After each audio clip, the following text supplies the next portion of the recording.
กราบถวายความเคารพพระเถรานุเถระครูบาสังฆที่เคารพอย่างสูงทุกรูปเจริญสุขสวัสดีสาธุชนท่านผู้ฟังทุกคนทุกท่านสำหรับสาธุชนท่านผู้ฟังที่ให้เกียรติรับฟังรายการธรรมาภิวัตน์อันเป็นรายการวิทยุเพื่อการเผยแผ่พระพุทธศาสนาส่งเสริมการศึกษาและพัฒนาสังคมรายการนี้รับผิดชอบโดยอาตมาภาพพระสาธิตธีระปัญโยประธานมูลนิธิธีระปัญโยตั้งอยู่ณที่พักสงฆ์สถาบันธรรมาภิวัตน์บ้านศพเตินตำบลศพปาดอำเภอแม่เมาะจังหวัดลำปางรายการนี้ออกอากาศทุกวันอังคารในเวลา 5:00 ไปจนถึง 7:00 เมื่อเจ้าผ่านทางสถานีวิทยุในเครือข่ายสถานีวิทยุคลื่นสีขาวเพื่อชาวประชาซึ่งมีอยู่หลายคลื่นหลายสถานีหลายจังหวัด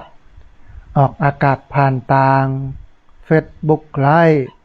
ซึ่งเป็นไลฟ์สดของสถานีวิทยุ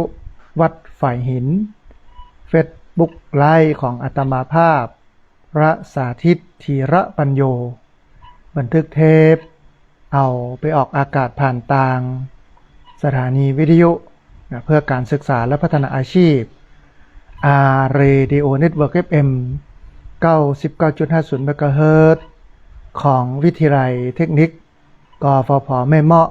ทุกวันศุกร์ในเวลา 8:00 ถึง 9:00 เมื่อเจ้าเป็นต้นไปและเอาไปออกผ่านทางเพจมูลนิธิธีระปัญโยซึ่งท่านผู้ฟังสามารถไปติดตามรับฟังย้อนหลังไปก๊อปปี้ลิงก์ไปคัดลอกลิงก์เอาไปส่งเอาไปแชร์ให้กับญาติธรรมทั้งหลายได้ยินได้ฟังกันได้แถมตัวท่านผู้ฟังในวันนี้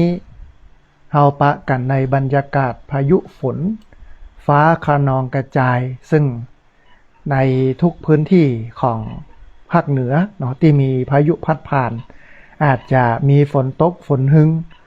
ครึ้มกันชื้นจันนะฮะนักขึ้นแต่ว่าเราทั้งหลายทั้งปวงท่านผู้ฟังต้องระมัดระวังเด้อในเรื่องของฟ้าฝนนะบอกว่าจะเป็นน้ำป่าไหลหลากดินโคลนถล่มนะน้ำล้นตลิ่งซึ่งสิ่งเหล่านี้มันก่อให้เกิดการสูญเสียนะการสูญเสียทั้งทรัพย์สินเงินทองสูญเสียทั้งชีวิตนะฮะซึ่งมันเป็นเรื่องใหญ่แต่ว่าหากว่าเฮาป้องกันไว้ก่อนนะพอก้อยดูแลให้มันดีไว้ก่อนเนี่ยมันก็จะสามารถที่จะทำให้เฮานั่นสูญเสียน้อยนะบ่าสูญเสียเยอะนะฮะอันนึงท่านผู้ฟังสัตว์สิ่งหิ่งห้อยเนาะที่มากับน้ำนะบอกว่าจะเป็นยุงลายตะเข็บตะขาบแมงป่องนะซึ่งสิ่งเหล่านี้มันสร้างความเสียหายในส่วนของการไปเป็นโรคภัยไข้เจ็บหลายโรคนะหลายอย่างซึ่งทำให้เฮานั้นมีปัญหาในเรื่องของการใช้ชีวิตหากว่าเฮามีปัญหากับเรื่องของสุขภาพนะฮะอันนี้ก็เป็นเหตุหนึ่งเนาะท่านผู้ฟังจากความห่วงใยของรายการธรรมาภิวัตน์อันเป็นรายการวิทยุเพื่อการเผยแผ่พระพุทธศาสนาส่งเสริมการศึกษาและพัฒนาสังคมซึ่งเฮาปะกันในวันนี้นะฮะท่านผู้ฟังในโอกาสที่ผ่านมาก็คือวันที่11ถึงวันที่14อาตมาภาพได้มีโอกาสไปร่วมกันปฏิบัติธรรมกับคณาจารย์เจ้าหน้าที่นักศึกษาของมหาวิทยาลัยเชียงใหม่ซึ่งเปิ้นก็เปิดโอกาสให้บุคคลทั่วไปเนาะไปศึกษาและไปปฏิบัติธรรมตัวก็ค่อนข้างที่จะเป็นระบบระเบียบ มันทำมายาวนานเนาะเป็นปีนี้เป็นปีที่ซาวแล้วนะครบรอบ2 ทศวรรษ 20 ปีนะของการศึกษาและปฏิบัติธรรมของมหาวิทยาลัยเชียงใหม่นะฮะก็เป็นดีม่วนดีงันนะท่านผู้ฟังเพราะว่ามันเป็นกิจกรรมที่สร้างสรรค์สังคมเนาะทำให้ผู้เข้าร่วมกิจกรรมเนี่ยได้พัฒนาจิตพัฒนาใจนะจิตใจก็ดีขึ้นการทำงานเวลาไปปฏิสัมพันธ์ในสายงานมันก็ดีขึ้นนะเพราะว่าฝึกหัดขัดเกลาลดความโลภลดความโกรธลดความหลงตามหลักการพระพุทธศาสนามันก็เลยทำให้คนที่ไปฝึกไปปฏิบัติเนี่ยมันดีในทุกมิติเนาะอันนี้ก็เป็นมุมหนึ่งแล้วก็มหาวิทยาลัยเชียงใหม่เนี่ยในกิจกรรมวันแม่เพื่อนก็จะมีการตักบาตรเข้าของไทยธรรมต่างๆค่อนข้างที่จะเยอะวันนี้อาตมาภาพก็จัดเป็นชุดเอาไปแจกให้กับพี่น้องชาวบ้านที่ทุกข์ยากลำบากในใจบ่ว่าจะเป็นน้ำมันพืชข้าวสารบ่ว่าจะเป็นสบู่แปรงสีฟันยาสีฟันแฟบน้ำยาล้างจานอันนี้ก็เป็นการเกื้อกูลพี่น้องชาวบ้านไปตัวในตัวได้ใจเข้าของต่างๆที่เราได้บิณฑบาตมาถ้าเอาไว้ที่วัดมันก็ที่จริงก็ได้ใจ เพราะว่าวัดนั้นมันมีกิจกรรมค่อนข้างจะเยอะแต่ว่าเราก็แบ่งปันเกื้อกูลเนาะไปให้กับคนอื่นๆให้เปิ้นได้รับให้เปิ้นได้หูให้เปิ้นได้เข้าใจตัวตั้งนี้นะฮะแห่มอันหนึ่งท่านผู้ฟังแห่มบุญหนึ่งเป็นบุญวันที่14ถึงวันที่17สิงหาคมพุทธศักราช2569ที่ผ่านมาพี่น้องเครือข่ายสถานีวิทยุคลื่นสีขาวพระชาประชาเปิ้นก็ไปมอบข้าวสารอาหารแห้งจตุปัจจัยไทยธรรมรวมไปจนถึงเงินทองเนาะให้กับวัดให้กับฐานทหารต่างๆที่อยู่ตามแนวชายแดนบุรีรัมย์สุรินทร์ศรีสะเกษอาตมาภาพไปตันเปิ้นที่จังหวัดสุรินทร์ตอนเกือบจะไม่ตอนละนะฮะไปปะเปิ้นพอดีลูกศิษย์ที่อยู่ทางสุรินทร์บุรีรัมย์ศรีสะเกษเปิ้นก็ประสานพื้นที่ให้กับท่านอาจารย์พระครูอภิวัฒนวิกรมว่าไปหั่นไปนี่ทางนี้เข้าได้ทางนี้เข้าบ่ได้เนออย่างเงี้ยนะฮะก็เป็นดีม่วนดีงันไปปะกันที่ฐานทหารเนาะไปไปเอ่ยกันไปผอไปกอยแล้วก็มาพักกินข้าวตอนที่วัดเขาศาลา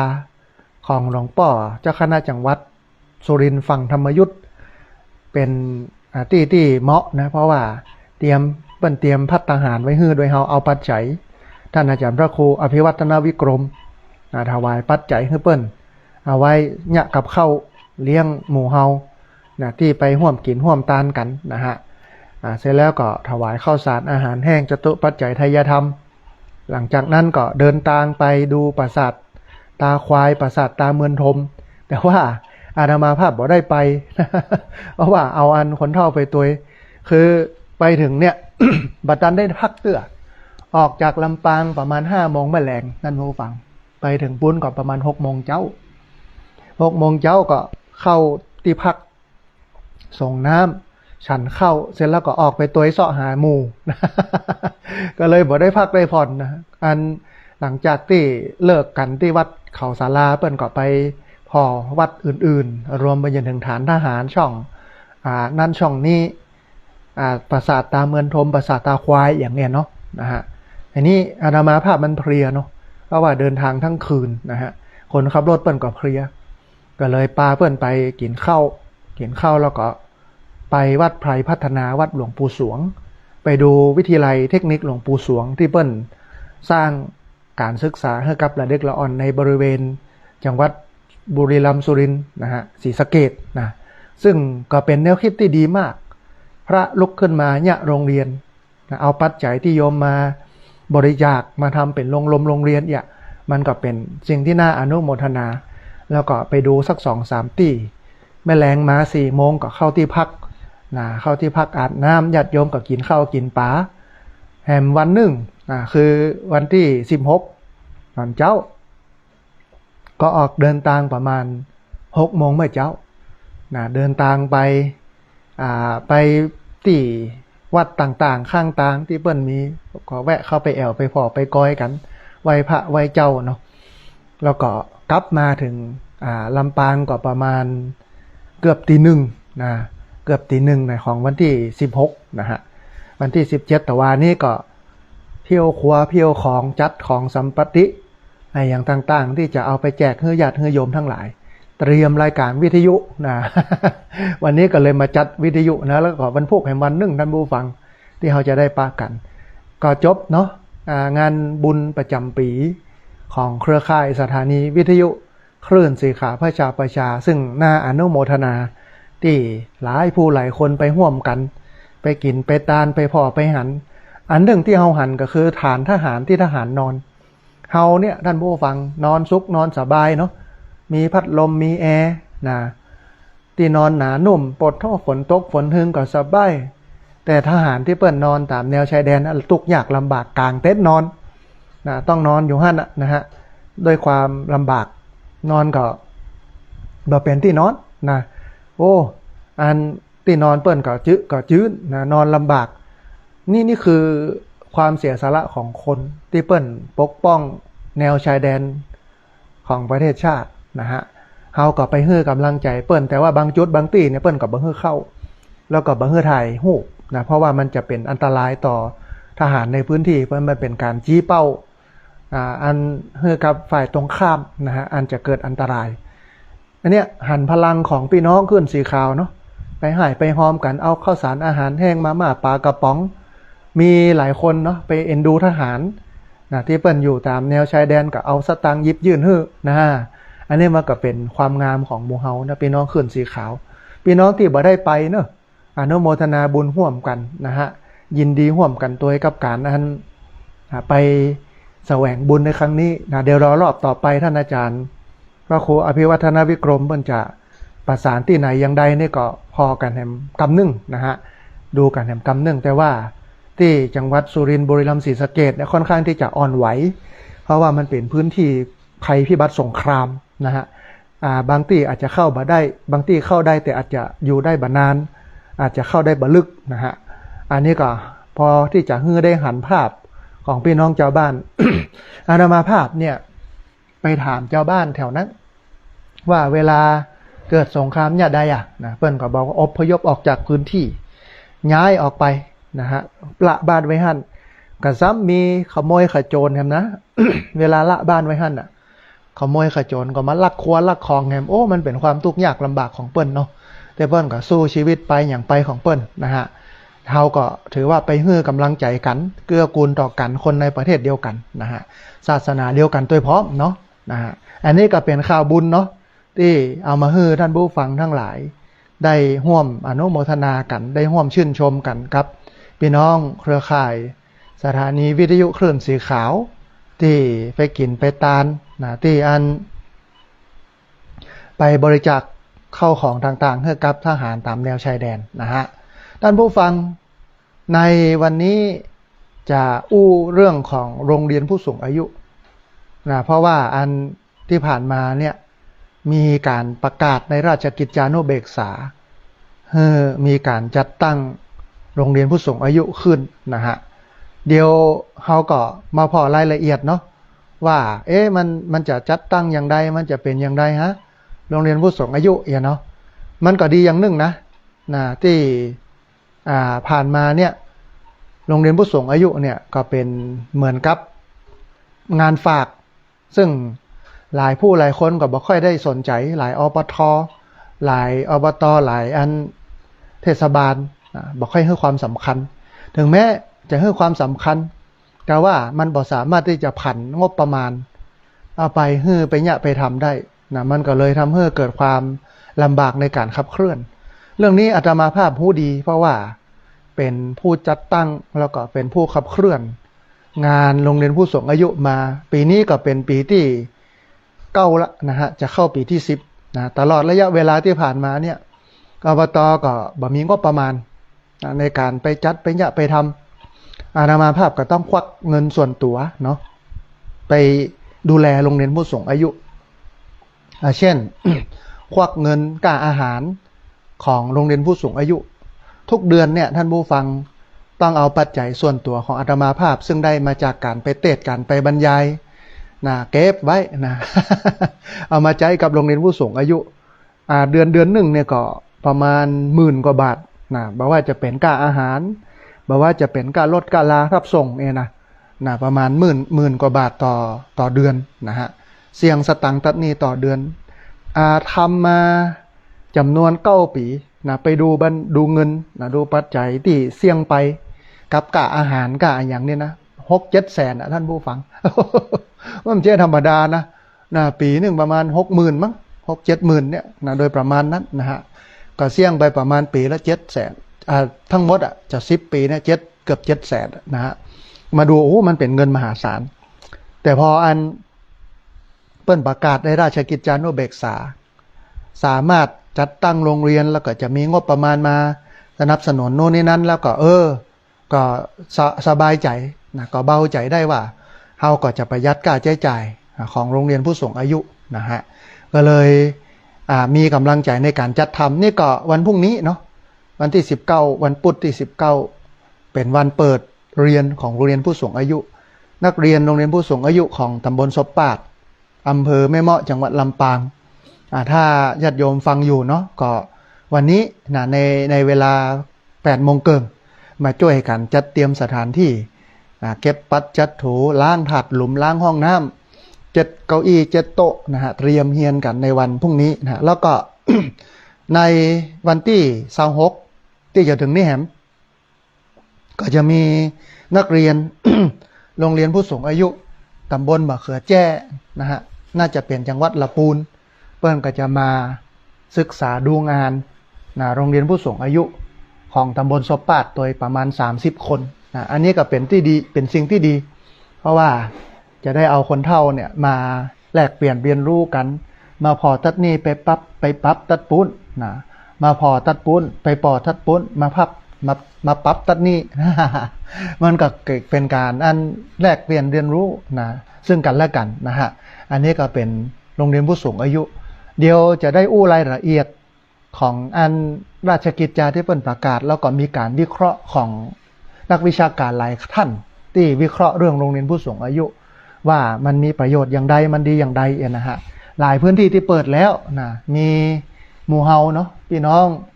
เครือข่ายสถานีวิทยุคลื่นสีขาวเนี่ยที่ฟังกันอยู่เนี่ยหลายคนก็เป็นสมาชิกเป็นนักเรียนโรงเรียนผู้สูงอายุได้ไปห้ำไปเฮียนได้ไปทำกิจกรรมที่มันเป็นประโยชน์ซึ่งกันและกันเนาะนะฮะก่อนที่จะไปถึงโรงเรียนผู้สูงอายุท่านผู้ฟังมีข่าวบุญมาประชาสัมพันธ์มันก็เป็นนิมิตหมายที่ดีคือ ที่พักสงฆ์สถาบันนามาพิวัตรเนี่ยขอเจริญพรเจิญญาติโยมท่านผู้ฟังที่ติดตามรับฟังรายการทอดกฐินสามัคคีเพื่อนำปัจจัยบริวารสมทบทุนกั้นอาคารคุณแม่แช่แหลมอุดมทรัพย์เป็นกุฏิที่พักพระสงฆ์นะฮะทอดถวายณที่พักสงฆ์สถาบันธรรมาภิวัตรบ้านศพเตินตำบลศพปาดอำเภอแม่เมาะจังหวัดลำปางในวันอาทิตย์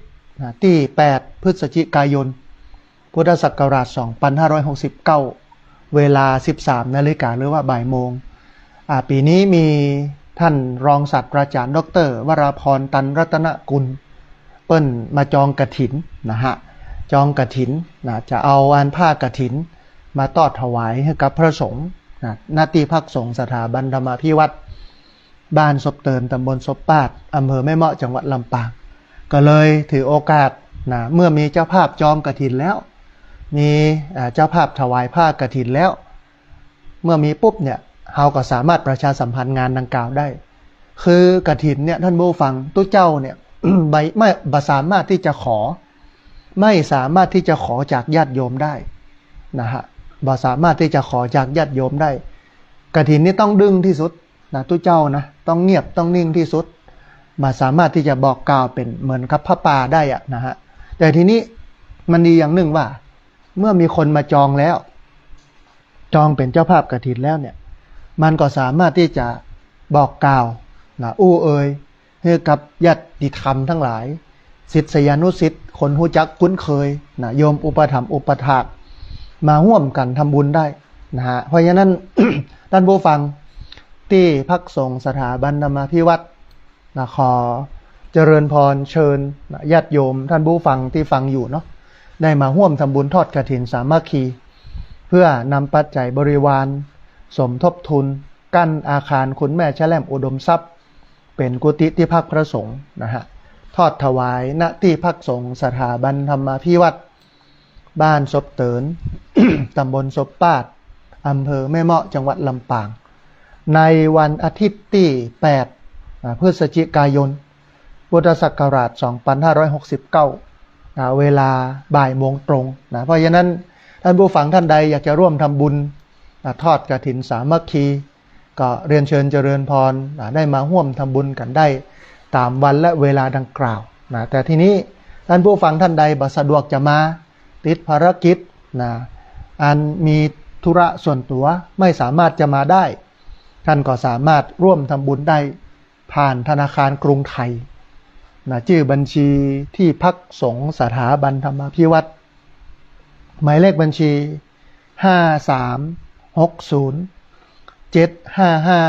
5360755318นะฮะเป็นธนาคารกรุงไทยชื่อบัญชีที่พักสงฆ์สถาบันธรรมาภิวัตรหมายเลขบัญชี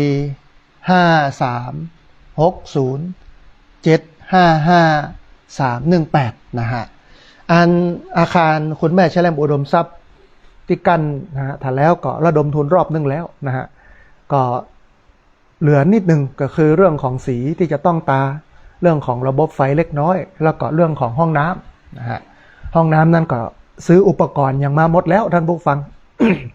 อุปกรณ์ห้องน้ำชักโครกฟักบัวอะไรอย่างต่างๆซื้อมาหมดนะฮะมันก็จะเหลือแต่ปูกระเบื้องปืนนะกับอันกระเบื้องผนังแล้วก็ขุดต่อนะเอาอันต่อห้องน้ำแหละต่อส้วมเนี่ยนะมาใส่ประมาณสัก 4-5 ต่อแล้วก็ต่อประปาอะไรอย่างต่างๆเหลือมักเนี้ยนะฮะเหลือบรรนักนะฮะ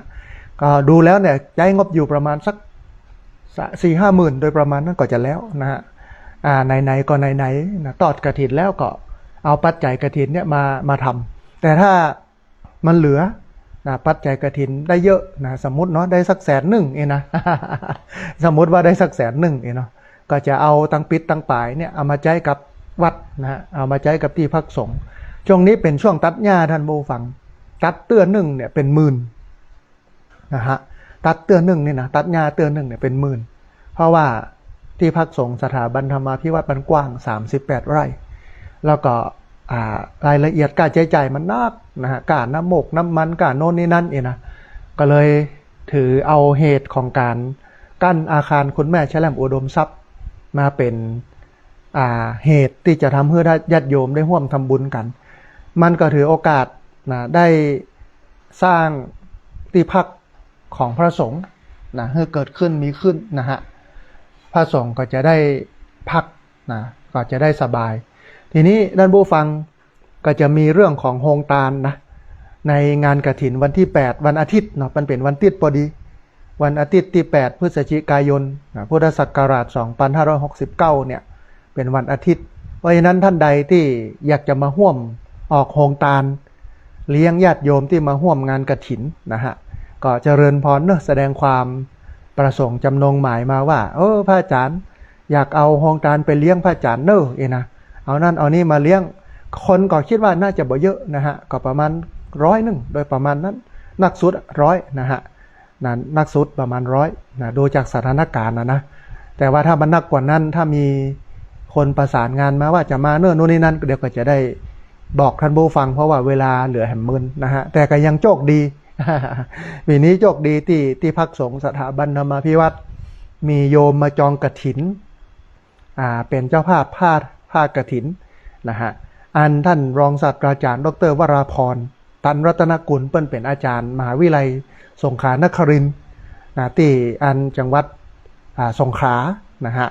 ที่หาดใหญ่สงขลาแต่เปิ้นเกษียณอายุราชการแล้วนะเปิ้นเคยทำบุญกฐินคือพระสงฆ์เนี่ยได้รับอานิสงส์กฐินนะอาตมาภาพก็บ่ได้เกิดอะไรอย่างเยอะนะเรื่องปัจจัยนี่เปิ้นบ่ได้ถวายนะแต่เปิ้นถวายแต่ผ้ากฐินนะส่วนปัจจัยบริวารนี่เฮาก็มาให้มาหอมมาหิ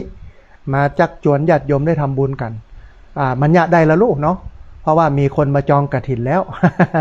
ถ้าบ่มีคนจองกฐินนี่มันแย่เนาะที่ผ่านมาเนี่ยที่พักสงฆ์สถาบันธรรมาภิวัตน์เนี่ย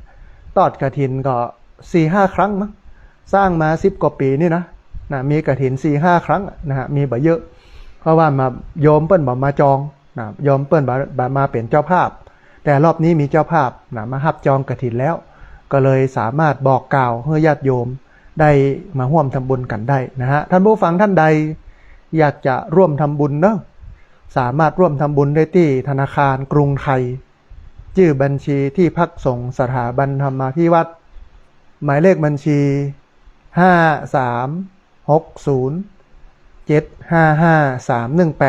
5360755318สามารถมาเป็นญาติโยมที่มาร่วมทำบุญกฐินกันได้นะฮะทีนี้ท่านผู้ฟังก่อนที่จะเอ่ยถึงเรื่องของงานโรงเรียนผู้สูงอายุเดี๋ยวไปตักตายญาติโยมที่ติดตามรับฟังทาง Facebook กันก่อนนะฮะมีหลายผู้หลายคนเนอะมีคุณแม่สุแก้วคำอ้วนมีคุณโยมอัมพรกันทมีแม่มันธนาอัมพันธ์มีแม่กิมลันดวงสว่างมีแม่สมจิตอินทรวิจิตนะฮะมีแม่สลินทิพย์บุญเลิศนะฮะมีคุณแม่สายสมรแก้ววรรณามีคุณแม่สมศรีใจบุญมีคุณแม่กนกพิษชัยนาพี่น้องเมืองฝางเนาะมีคุณแม่สมศรีใจบุญมีคุณโยมธนงศักดิ์หมู่สันเทียอยู่ที่อำเภอแม่เมาะจังหวัดลำปางมีคุณโยมมีชื่อเป็นภาษาอังกฤษนะฮะสมพรโยมสมพรรัตนังนะฮะมีคุณโยมชุติการรอดพยัญอันนี้เป็นคนติดตามลามตัวฟังทาง Facebook นะพี่น้องที่ฟังทางวิทยุเนาะบอกว่าสัญญาณชัดบ่ชัดอย่างใดนะฮะเดียวโทรมากำเนิดพอดีมีสายเข้ามาสายเดียวฮับสายนี้สายเดียวปอเดียวตั้งหลังๆก็ฮับกันนะฮะมาเช็คก่อนว่าสัญญาณเป็นอย่างไรพ่องเจริญพรสาธุโยมแม่สัญญาณเป็นใดพ้องชัดเจนดีเนาะอนุโมทนาบุญเนอะเดี๋ยวรอเปิดสายท้ายรายการเนอะแม่เนอะสาธุรอเปิดสายท้ายรายการเนอะตอนนี้เช็คสัญญาณพอบได้ว่าชัดบ่ชัดอย่างใดนะฮะสาธุเนอะแม่เนอะสาธุนะมีแม่เทียนแก้วหนองยางมาติดตามรับชมรับฟังทาง Facebook ตัวนะฮะเอาละท่านผู้ฟังมาถึงเรื่องของเฮาแล้วเรื่องโรงเรียนผู้สูงอายุที่จริงการตั้งโรงเรียนผู้สูงอายุของอาตมาภาพเนี่ยมันเกิดจากเหตุที่ท่านปลัดอบต.นะคนเก่าเนาะแล้วก็ผู้อำนวยการโรงพยาบาลส่งเสริมสุขภาพตำบลเปิ้นมาปรึกษาว่าพระอาจารย์คนเฒ่าบ้านเฮานะฆ่าตัวตายนักที่สุดเป็นอันดับ1ของจังหวัดของอำเภอไม่ใช่ของจังหวัดมันเป็นข้อมูลที่น่าตกใจนะอาตมาภาพก็เลยนั่งกอยว่าจะยะอย่างใดตอนนั้นกระแสในเรื่องของโรงเรียนผู้สูงอายุกำลังมาโดยหลวงพ่อวัดหัวฝายนะอาจารย์พระครูปิยวัฒน์พิพัฒน์ที่เปิ้ลมรณภาพไปเนาะนะฮะก็เลยตัดสินใจนะบอกปลัดอบต.กับผอ.รพสต.ว่าอันเนี้ยเราตั้งโรงเรียนผู้สูงอายุเอาคนเฒ่ามาปะกันนะมามาเอ่ยกันมากินข้าวด้วยกันมาทำกิจกรรมร่วมกัน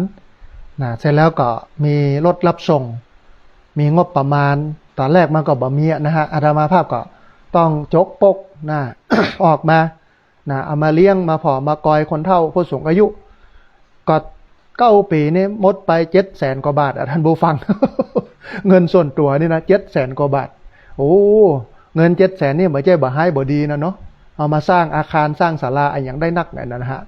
แต่เขาก็บ่ได้สร้างวัดอย่างเดียวเขาสร้างคนด้วย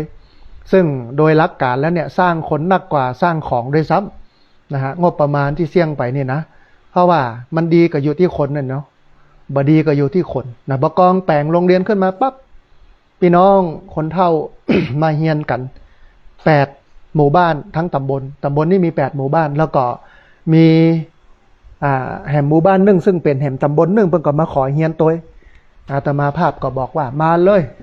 มาเฮียนด้วยกันนี้ มาทำกิจกรรมด้วยกันนี้นะฮะเสร็จแล้วก็ขับเคลื่อนกันมาตอนเจ้านี่เป็นกิจกรรมทางด้านศาสนามาถึงเจ้าโลครั้งแรกเลย9 โมงเริ่มปุ๊บเนี่ยใส่บาตรก่อนเลยตักบาตรเพื่อสละความโลภออกจากตัวเก่า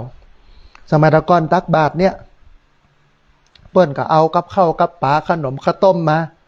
แต่บอกกองอันเฮาอู้เอ่ยกันแล้วปุ๊บเนี่ยบอกว่าบ่ต้องเอามาเด้อเอากาแฟเอาขนมมาก็พอนะฮะเปิ้นก็เลยเปลี่ยนกาแฟและขนมนะทีนี้10 โมงมันพักอาหารว่างโลพักเบรกดูมันก็บ่มีงบประมาณไหนนี้นะครับเป็นงบหลวงพ่อ เป็นงบหลวงพ่อโอ้ต้องมันเสี่ยงค่าใช้จ่ายเยอะแต่บอกกองเปิ้นบอกให้เปิ้นเอาโอวัลตินกาแฟมาเนี่ยเปิ้นก็เอามาเอาขนมมาเฮาก็ใจนั่นกะอัดยายซื้อขนมยายเอาขนมโอวัลตินกาแฟที่เปิ้นมาใส่บาตรเนี่ยเอามาวางเรียงเอามาให้เปิ้นได้กินกันตอนพักเบรก10 โมงครึ่งนะฮะหลังจากที่ ใส่บาตร ขออภัยท่านผู้ฟัง ใส่บาตรเสร็จแล้วก็มีการร้องเพลงชาติร้องเพลงประจำโรงเรียนสลับกันมานะเป็นหมู่บ้านเหมือนกันจุดธูปจุดเทียนเนี่ยสลับกันมาหมดทุกคนทุกคนต้องจ้างแล้วก็จะมีหัวหน้าของโรงเรียนของนักเรียนบ้านนั้นมาเป็นคนนำกล่าวกรรมอาราธนาศีลอาราธนาธรรมกรรมไหว้พระไหว้เจ้าอย่างเงี้ยนะฮะทีนี้เมื่อร้องเพลงชาติร้องเพลงประจำโรงเรียนเสร็จแล้วก็จะมีการจุดเทียนธูปบูชาพระรัตนตรัยไหว้พระรับศีลเมื่อไหว้พระรับศีลแล้วก็สวดมนต์นะโดยเฉพาะบทสวดเนี่ยใจบทสวดศีล 5เป็นกรรมกรอนเนาะเช่นเรื่องศีลเป็นเรื่องของทุกคนต้องร่วมรักษาเพราะเป็นกติกาข้อสัญญาประชาคมมี5สิกขาบทท่านกำหนดไว้เหมาะสมเป็นหลักที่สังคมนิยมยึดประพฤติกันข้อ 1คือปานามีเมตตาเป็นอารมณ์รักเพื่อนร่วมสังคมเหมือนพี่น้องท้องเดียวกันอย่างเงี้ยแปลไปนะฮะอันครบทั้ง5ข้อเมื่อครบ5ข้อสวดมนต์แล้วเรียบร้อยนั่งสมาธิ10 นาทีนั่งสมาธิสงบจิตสงบใจ10 นาทีหลังจากนั้นก็ฟังเทศน์นิดหน่อยฟังชี้แจงโน่นนี่นั่นก็ไปพักรับประทานอาหารว่างสัก20 นาที30 นาที10 โมงครึ่งก็มาปะกันฟังเทศน์กันเนี้ย อาตมาภาพก็จะสอนเรื่องศาสนาพุทธนี่แหละโดยย้ำเรื่องของงานหลักธรรมคำสอนที่เป็นพุทธแท้เรื่องพิธีกรรมประเพณีถ้าใกล้ลอยกระทงก็เอาลอยกระทงมาเล่าให้เพิ่นฟังใกล้ยี่เป็งใกล้ลอยกระทงนะฮะอันใกล้สงกรานต์ก็เอาเรื่องของสงกรานต์งานสงกรานต์งานปีใหม่เมืองให้เพิ่นฟังใกล้วันสำคัญทางด้านศาสนาวิสาขะอาสาฬหะมาฆปูจาก็ถึงเรื่องของวันสำคัญประวัติความเป็นมาให้เปิ้นฟังแล้วก็หลักธรรมอื่นๆเนาะหลักธรรมอื่นๆแล้วก็สอนเรื่องคารวะธรรมที่เป็นธรรมะที่เป็นของคารวะของพี่น้องชาวบ้านสัจจะธรรมะขันติจาคะเนี่ยให้เปิ้นได้ฟังกันเปิ้นก็ฟังแล้วก็ม่วนใจกันเข้าใจศาสนานักขึ้นเดี๋ยวนี้ กลายเป็นว่าคนเฒ่าเนี่ยก็สามารถนำกินนำตาลได้แล้วนำกล่าวกรรมบูชาพระรัตนตรัยไหว้พระหับศีลถวายสังฆทานเหมือนกับเป็นปูจานได้แล้วจะไปมองว่ามันเป็นเรื่องบดีนะท่านผู้ฟังฝึกคนเฒ่าให้มานำกินนำตาลเนี่ยต้องตัดกรรมบะเก่าบอกว่าน้อยบดีเป็นปูจานนานบดีเป็นจังซอนะฮะตัดออกไปเฮาฝึกได้ลูกของอย่างอี้ขนาดซับเปลือเปิ้นยังเป็นไม่ยิงเปิ้นยังยะได้มันบ่ได้มีความสำคัญบ่ได้มีคึดมีจาอะไรอย่างนั้นเรื่องดีตึงนั้นยะไปเลยโอ้ เขาก็ได้คนเฒ่าที่สามารถนำกินนำตาลได้มันก็เปิงกับวัยเปิ้นด้วยมันก็เปิงกับเรื่องของวัดวาศาสนาตัวนะฮะทีนี้เมื่อถึงเวลา 11 โมงครึ่งก็จะปล่อยเปิ้นไปกินข้าวที่นี่มีระเบียบท่านผู้ฟังกินเป็นถาดหลุมเดินออกไปเป็นแถวไปตักตักข้าวตักอาหารตักน้ำเอาใส่ในแก้วแล้วเอาวางในอันถาดหลุมก็ไปนั่งรอจมูกก่อนนะจนจมูกมาครบหมดกูคนก็จะมีตัวแทนของหมู่บ้านต่างๆนักเรียนหมู่บ้านต่างๆเนี่ยนะฮะที่เปิ้นเป็นเวรของเปิ้นเนี่ยเปิ้นก็จะมากล่าวนำกล่าวกรรมกินข้าวนะคาถากินข้าวลำ มันต้องมานั่งกล่าวคาถากินข้าวลำโลกนะกินยังไดกล่าวยังไดเปิ้นก็จะนำบอกว่ากินอยู่อย่างต่ำแต่มุ่งกระทำอย่างสูงกินง่ายอยู่ง่ายแต่ไม่มักง่ายนะอันเนี้ยคือหลักการกินอยู่อย่างต่ำแต่มุ่งกระทำอย่างสูงกินง่ายอยู่ง่ายแต่ไม่มักง่ายว่า3 รอบเสร็จแล้วก็กินข้าวขณะที่กินอยู่เนี่ยท่านไหนที่กับข้าวกับป่ามันมันมดนะฮะในถาดของเฮาก็สามารถมาตักเติมได้แถม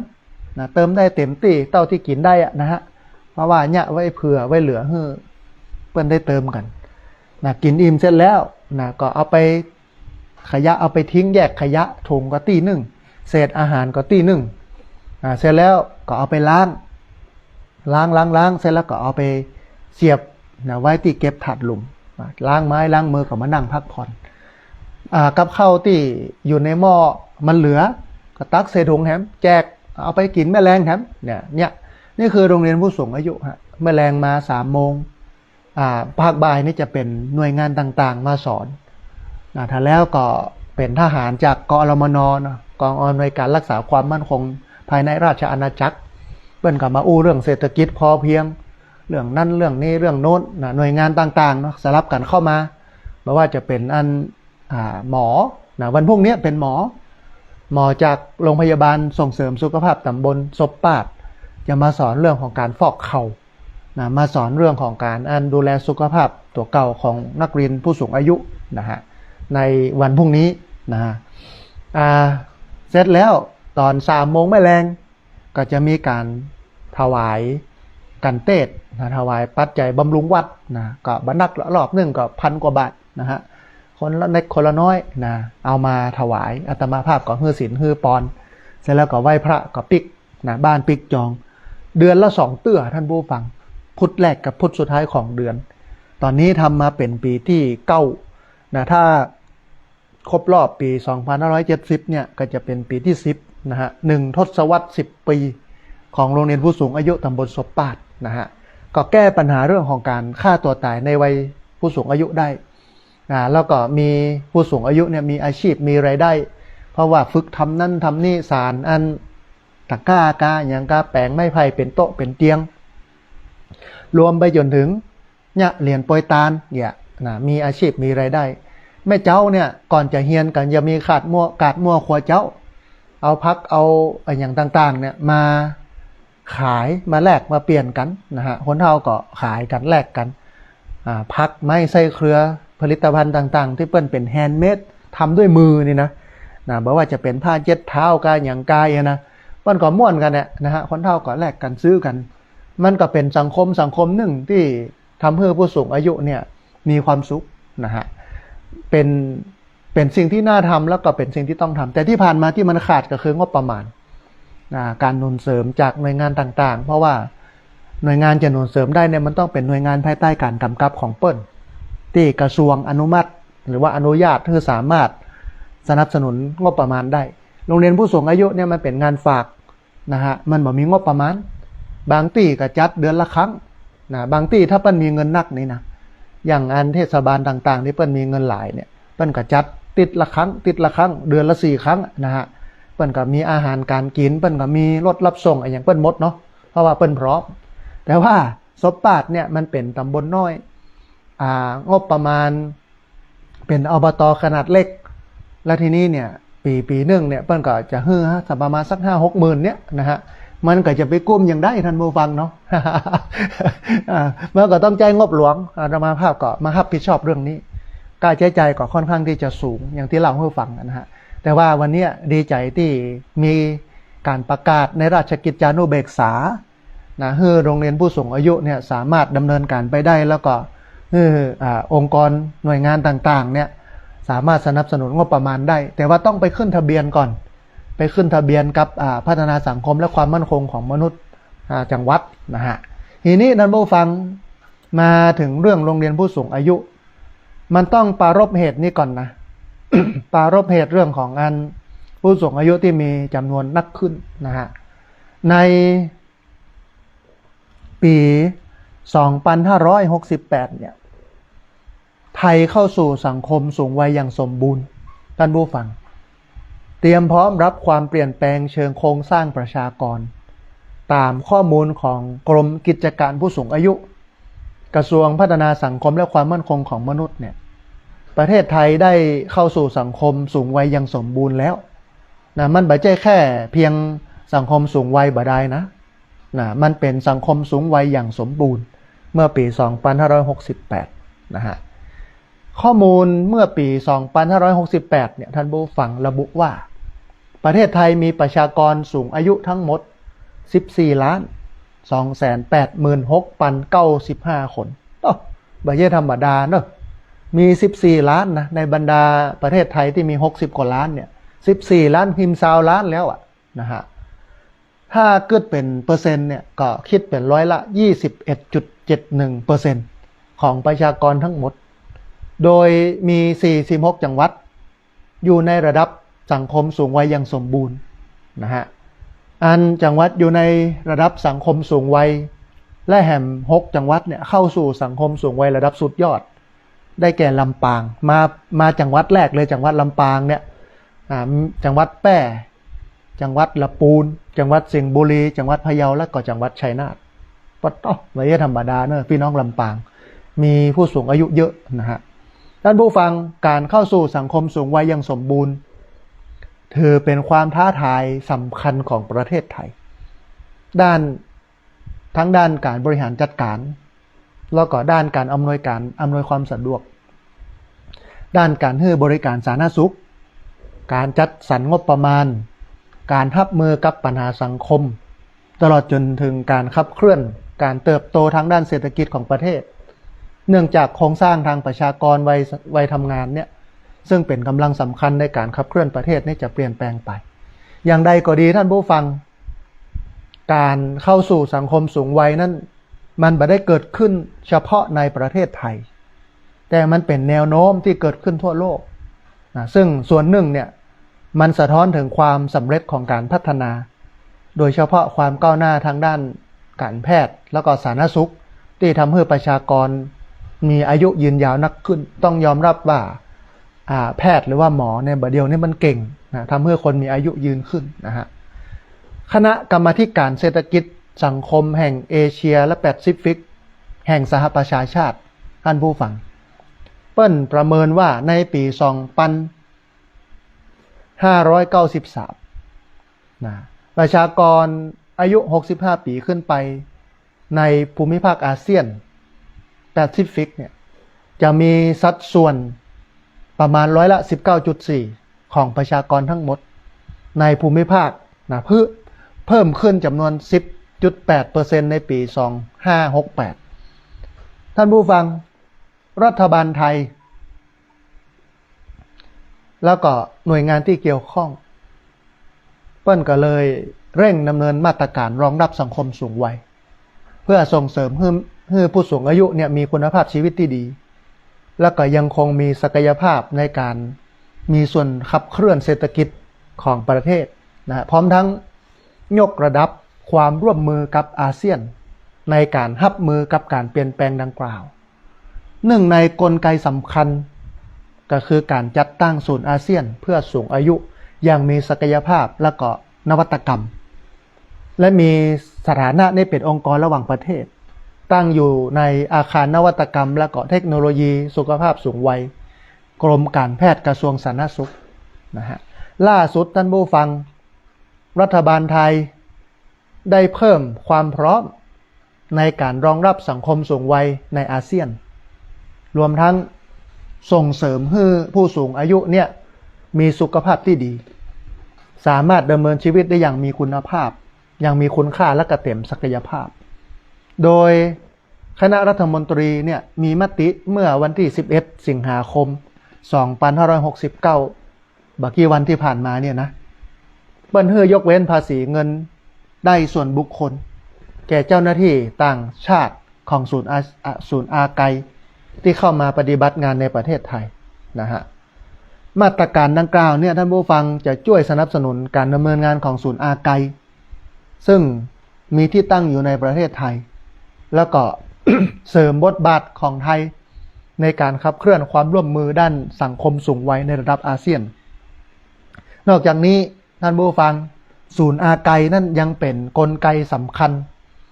ที่ช่วยให้ประเทศไทยนั้น มองหันสถานการณ์แล้วก็แนวโน้มการเปลี่ยนแปลงของประชากรในประเทศต่างๆในอาเซียนได้อย่างหลากหลายมิติเพื่อนำเอาข้อมูลเหล่านี้เนี่ยไปวางแผนและก็เตรียมความพร้อมรับมือสังคมสูงวัยอย่างมีประสิทธิภาพนะฮะทีนี้ นั่นผู้ฟัง มันมีการวิเคราะห์ของงาน นักวิเคราะห์เนาะหนึ่งท่านที่น่าสนใจเปิ้ลลงไว้ใน หนังสือพิมพ์ประชาชาติตะวันเนี่ย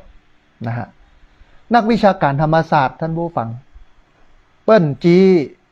โรงเรียนผู้สูงอายุช่วงเปิดตางให้อบต.จัดบริการสูงวัยแต่บ่ใช่ทุกพื้นที่ที่ต้องทำเหมือนกันเปิ้ลก็แนะให้จัดสรรทรัพยากรให้มันตรงปัญหาพร้อมกับเร่งแก้โจทย์ขาดแคลนบุคลากรดูแลผู้สูงวัยนะฮะผู้ช่วยศาสตราจารย์ดร.ณัฐพัฒน์สโลบลอาจารย์ประจำวิชานโยบายสังคมการพัฒนาสังคมแล้วก็การพัฒนาชุมชนสาขาเชี่ยวชาญสวัสดิการผู้สูงอายุคณะสังคมสงเคราะห์ศาสตร์มหาวิทยาลัยธรรมศาสตร์นะฮะเปิดเผยว่าการออกประกาศของกรมกิจการผู้สูงอายุเรื่องการจัดตั้งโรงเรียนผู้สูงอายุพ.ศ. 2569ที่เพิ่งเผยแพร่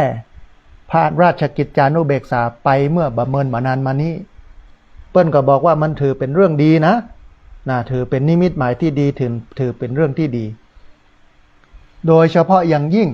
การเปิดโอกาสให้องค์กรปกครองส่วนท้องถิ่นหรือว่าอปท.เข้ามาดำเนินการขับเคลื่อนการจัดกิจกรรมผู้สูงอายุได้โดยบ่ต้องกังวลหากแต่อปท.จำนวนมากเนี่ยโดยเฉพาะอบต.ได้รับองค์การบริหารส่วนตำบลหรือว่าอบต.เนี่ยก็ยังมีปัญหาเรื่องกำลังคนมันบ่เพียงพอ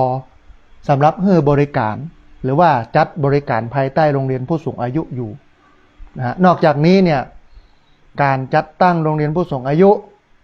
จำเป็นต้องใช้งบประมาณที่มีความต่อเนื่องบ่ใจกิจกรรมครั้งคราวเหมือนที่ยะกันถึงวันเนี้ยนะเตือนหนึ่งก็50,000 บาทต่อปีมันจะไปกุ้มอย่างนั้นนั้นโมฟังเนาะมันก็ต้องมาใช้งบหลวงพ่อนี่แหละ มันถึงจะกุ้มนะฮะตลอดจนต้องมีความพร้อมเรื่องอาคารสถานที่สำหรับจัดกิจกรรมฉะนั้นแม้ว่าจะมีการปลดล็อกให้อปท.สามารถจัดตั้งโรงเรียนผู้สูงอายุได้แต่ด้วยงบประมาณที่มันก็มีอยู่เท่าเดิมมันเลยทำให้ท้องถิ่นจำนวนบ่น้อยเกิดความกังวลประกอบกับการ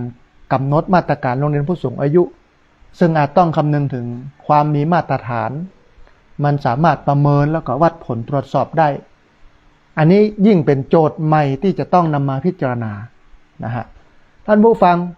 อาจารย์เปิ้ลบอกว่ายังได้ก็ตามการออกประกาศของกรมกิจการผู้สูงอายุเรื่องการจัดตั้งโรงเรียนผู้สูงอายุ พ.ศ. 2569ช่วยแก้ไขปัญหา การขับเคลื่อน ขออภัยท่านผู้ฟังการจัดกิจกรรมให้ผู้สูงอายุได้อย่างน้อย3 เรื่องอาจารย์เปิ้ลวิเคราะห์จากราชกิจจานุเบกษาที่เปิ้ลประกาศมา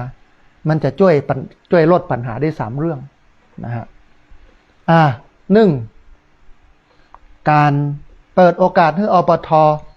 สามารถดำเนินการเรื่องนี้ได้อย่างเต็มที่โดยบ่ต้องกังวลว่าจะบ่ใช่ภารกิจของอปท.เพราะที่ผ่านมานั้นองค์การปกครองส่วนท้องถิ่นเนี่ยตีความเรื่องบทบาทการจัดโรงเรียนผู้สูงอายุที่มันแตกต่างกันออกไปนะฮะหลายอปท.เนี่ยมองว่าโรงเรียนผู้สูงอายุนั้นมันบ่ใช่บทบาทหน้าที่ของอปท.หรือว่าองค์กรปกครองส่วนท้องถิ่นถ้าไปดำเนินการดังกล่าวเนี่ยจะถูกตรวจสอบแล้วก็เรียกเงินคืนจากสตง.สำนักงานตรวจเงินแผ่นดินขณะที่แหมหลายอปท.ก็มองว่าการจะตั้งโรงเรียนผู้สูงอายุนั้นมันเป็นเรื่องจำเป็นนะถ้าตอนเนี้ยการประกาศในราชกิจจานุเบกษาเรื่องของการจัดตั้งโรงเรียนผู้สูงอายุเมื่อประเมินมานานมันจะปลดล็อกข้อนี้อปท.ก็สามารถใช้งบประมาณของอปท.ลงมาได้นะฮะ2มันทำให้ผู้สูงอายุเข้าถึงสิทธิตามมาตรา11 วงเล็บ 4แห่งพระราชบัญญัติผู้สูงอายุปี 2546ที่กำหนดให้ผู้สูงอายุเนี่ยมีสิทธิ์ได้รับการส่งเสริมการสนับสนุนในเรื่องของการพัฒนาตัวเก่าการมีส่วนร่วมในกิจกรรมทางสังคมและการรวมกลุ่มในลักษณะเครือข่ายหรือว่าชุมชนให้มันนักขึ้นซึ่งเดิมเนี่ยหน่วยงานต่างๆท่านผู้ฟังบ่ได้มีความตระหนักหรือว่ามีความพร้อมในการจัดกิจกรรมส่วนนี้ยังเท่าเทียมกันนะฮะข้อสุดท้ายเป็นหนึ่งในแนวทางในการรองรับการเป็นสังคมสูงอายุระดับสมบูรณ์ของประเทศไทยอย่างใดก็ตามท่านผู้ฟังด้วยทรัพยากรที่มีจำกัดมันทำให้จำเป็นต้องกำหนดอย่างชัดเจนว่าอปท.แต่ละแห่งเนี่ยจะเน้นนักเรื่องอย่างจะเน้นนักกี่เรื่องใดพ้องเพื่อให้ครอบคลุมปัญหาและความจำเป็นของผู้สูงอายุในพื้นที่ได้นักที่สุดนะฮะอันนี้เป็นการวิเคราะห์ โดยผู้ช่วยศาสตราจารย์ดร.ณัฐพัฒน์สโรบลอาจารย์ประจำภาควิชานโยบายสังคมการพัฒนาสังคมและการพัฒนาชุมชนสาขาเชี่ยวชาญสวัสดิการผู้สูงอายุคณะสังคมสงเคราะห์มหาวิทยาลัยธรรมศาสตร์นะฮะมันมีแหมแนววิเคราะห์หนึ่งท่านผู้ฟังซึ่งน่าสนใจน่าสนใจมากโรงเรียนผู้สูงอายุมีมานานแต่ทำไมเพิ่งมีกฎหมายรับรองอันนี้น่าสนใจมันอยู่ในเว็บไซต์ ลงเมื่อวันที่7 สิงหาที่ผ่านมาเนี่ยนะฮะน่าสนใจเรื่องนี้ราชกิจจานุเบกษาประกาศหลักเกณฑ์จัดตั้งโรงเรียนผู้สูงอายุพ.ศ. 2569ในเว็บไซต์เพจหนึ่งเปิ้นบอกว่าก็โรงเรียนผู้สูงอายุมีมาเมินแล้วเนี่ยอย่างเพิ่งมีกฎหมายรับรองก็อาตมาภาพทำโรงเรียนผู้สูงอายุมา9 ปีแล้วบดเท่าเสี่ยงเงินไปเป็นหิมล้าน หมดเงินไปเป็นหิมจะล้านแล้วนะเงินส่วนตัวเนี่ยนะเพิ่งมีกฎหมายรับรองอันนี้เรื่องนี้น่าสนใจเพิ่นบอกว่าเมื่อไทยบ่ได้ต้องการแค่ที่บ่ได้ต้องการแค่ที่รวมกลุ่มคนแก่แต่ต้องมีพื้นที่เรียนรู้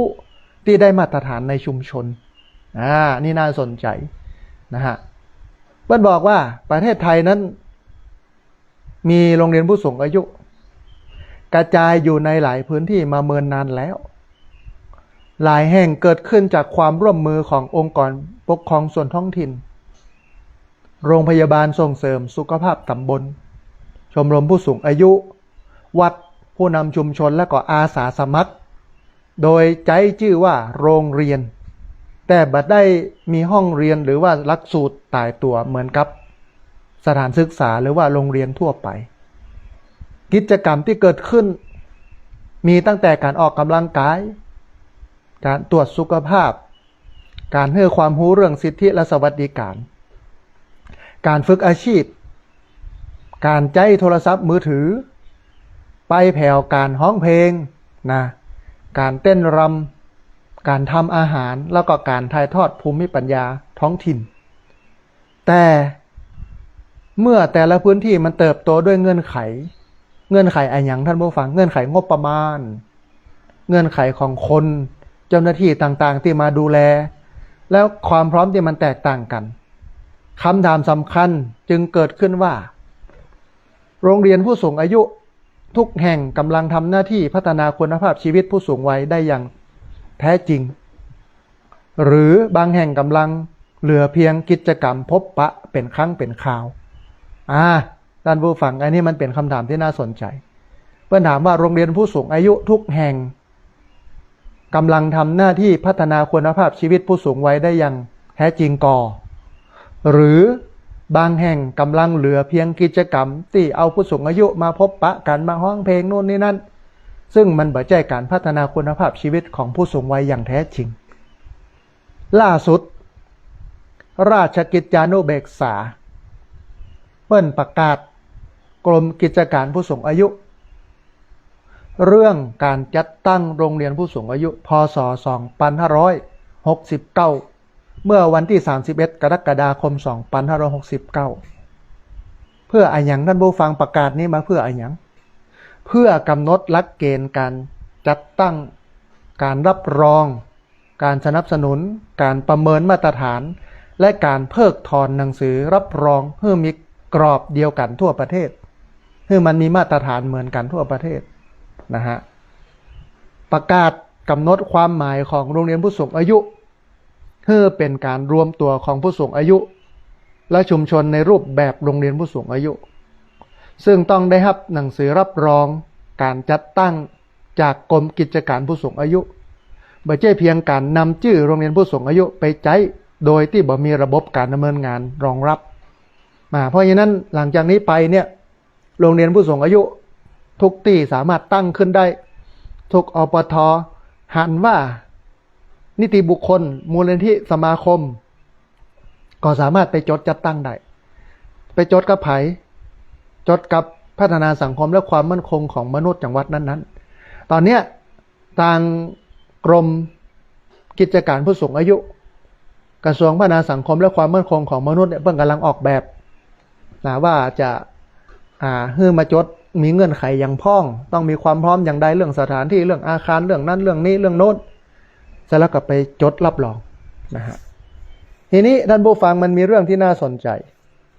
ว่าโรงเรียนผู้สูงอายุมีมานานแล้วประกาศฉบับนี้มันพิเศษอย่างใดน่าสนใจท่านผู้ฟังความเปลี่ยนแปลงสำคัญมันไม่ได้อยู่ที่การเริ่มต้นสร้างโรงเรียนผู้สูงอายุแห่งแรก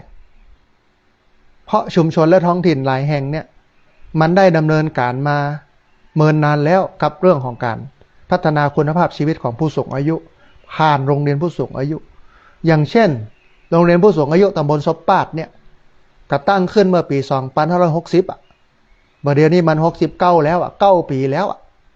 แล้วก็ดำเนินการมาอย่างต่อเนื่องจะครบ1 ทศวรรษ 10 ปีแล้วนะฮะสิ่งที่เกิดขึ้นในปี2569ก็คือการยกระดับโรงเรียนผู้สูงอายุจากกิจกรรมหรือว่าโครงการที่แต่ละพื้นที่ออกแบบกันเองไปสู่ระบบที่มีสถานะมีมาตรฐานมีกระบวนการรับรองจากหน่วยงานของรัฐอย่างชัดเจนที่ผ่านมาเนี่ยท่านผู้ฟังโรงเรียนผู้สูงอายุเนี่ยอาจมีรูปแบบที่มันแตกต่างกันอย่างมากบางแห่งเนี่ยมีคณะกรรมการมีหลักสูตรต่อเนื่องแล้วก็เชื่อมโยงกับระบบสุขภาพและสวัสดิการในพื้นที่ขณะที่บางแห่งเนี่ยอาจเกิดขึ้นอยู่กับงบประมาณรายปีของอปท.ของเทศบาลแต่ละที่แล้วก็ที่สำคัญคือบุคลากรมันบ่เพียงพอหรืออาจจะเกิดจากความเข้มแข็งของผู้นำชุมชนเมื่อผู้รับผิดชอบเปลี่ยน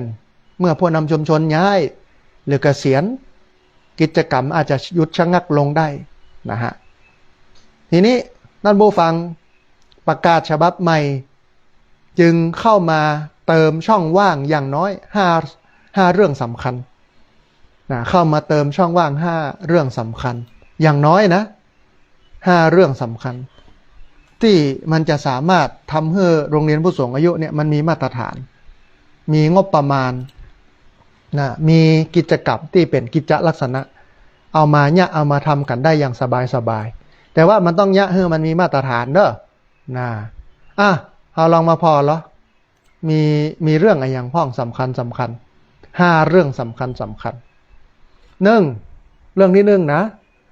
โรงเรียนผู้สูงอายุนั้นต้องผ่านกระบวนการรับรองหน่วยงานหรือว่าองค์กรที่จะประสงค์จัดตั้งต้องยื่นคำขอพร้อมแผนการดำเนินงานเพื่อให้เจ้าหน้าที่ตรวจสอบความพร้อมของสถานที่และแผนงานก่อนเสนอให้อธิบดีกรม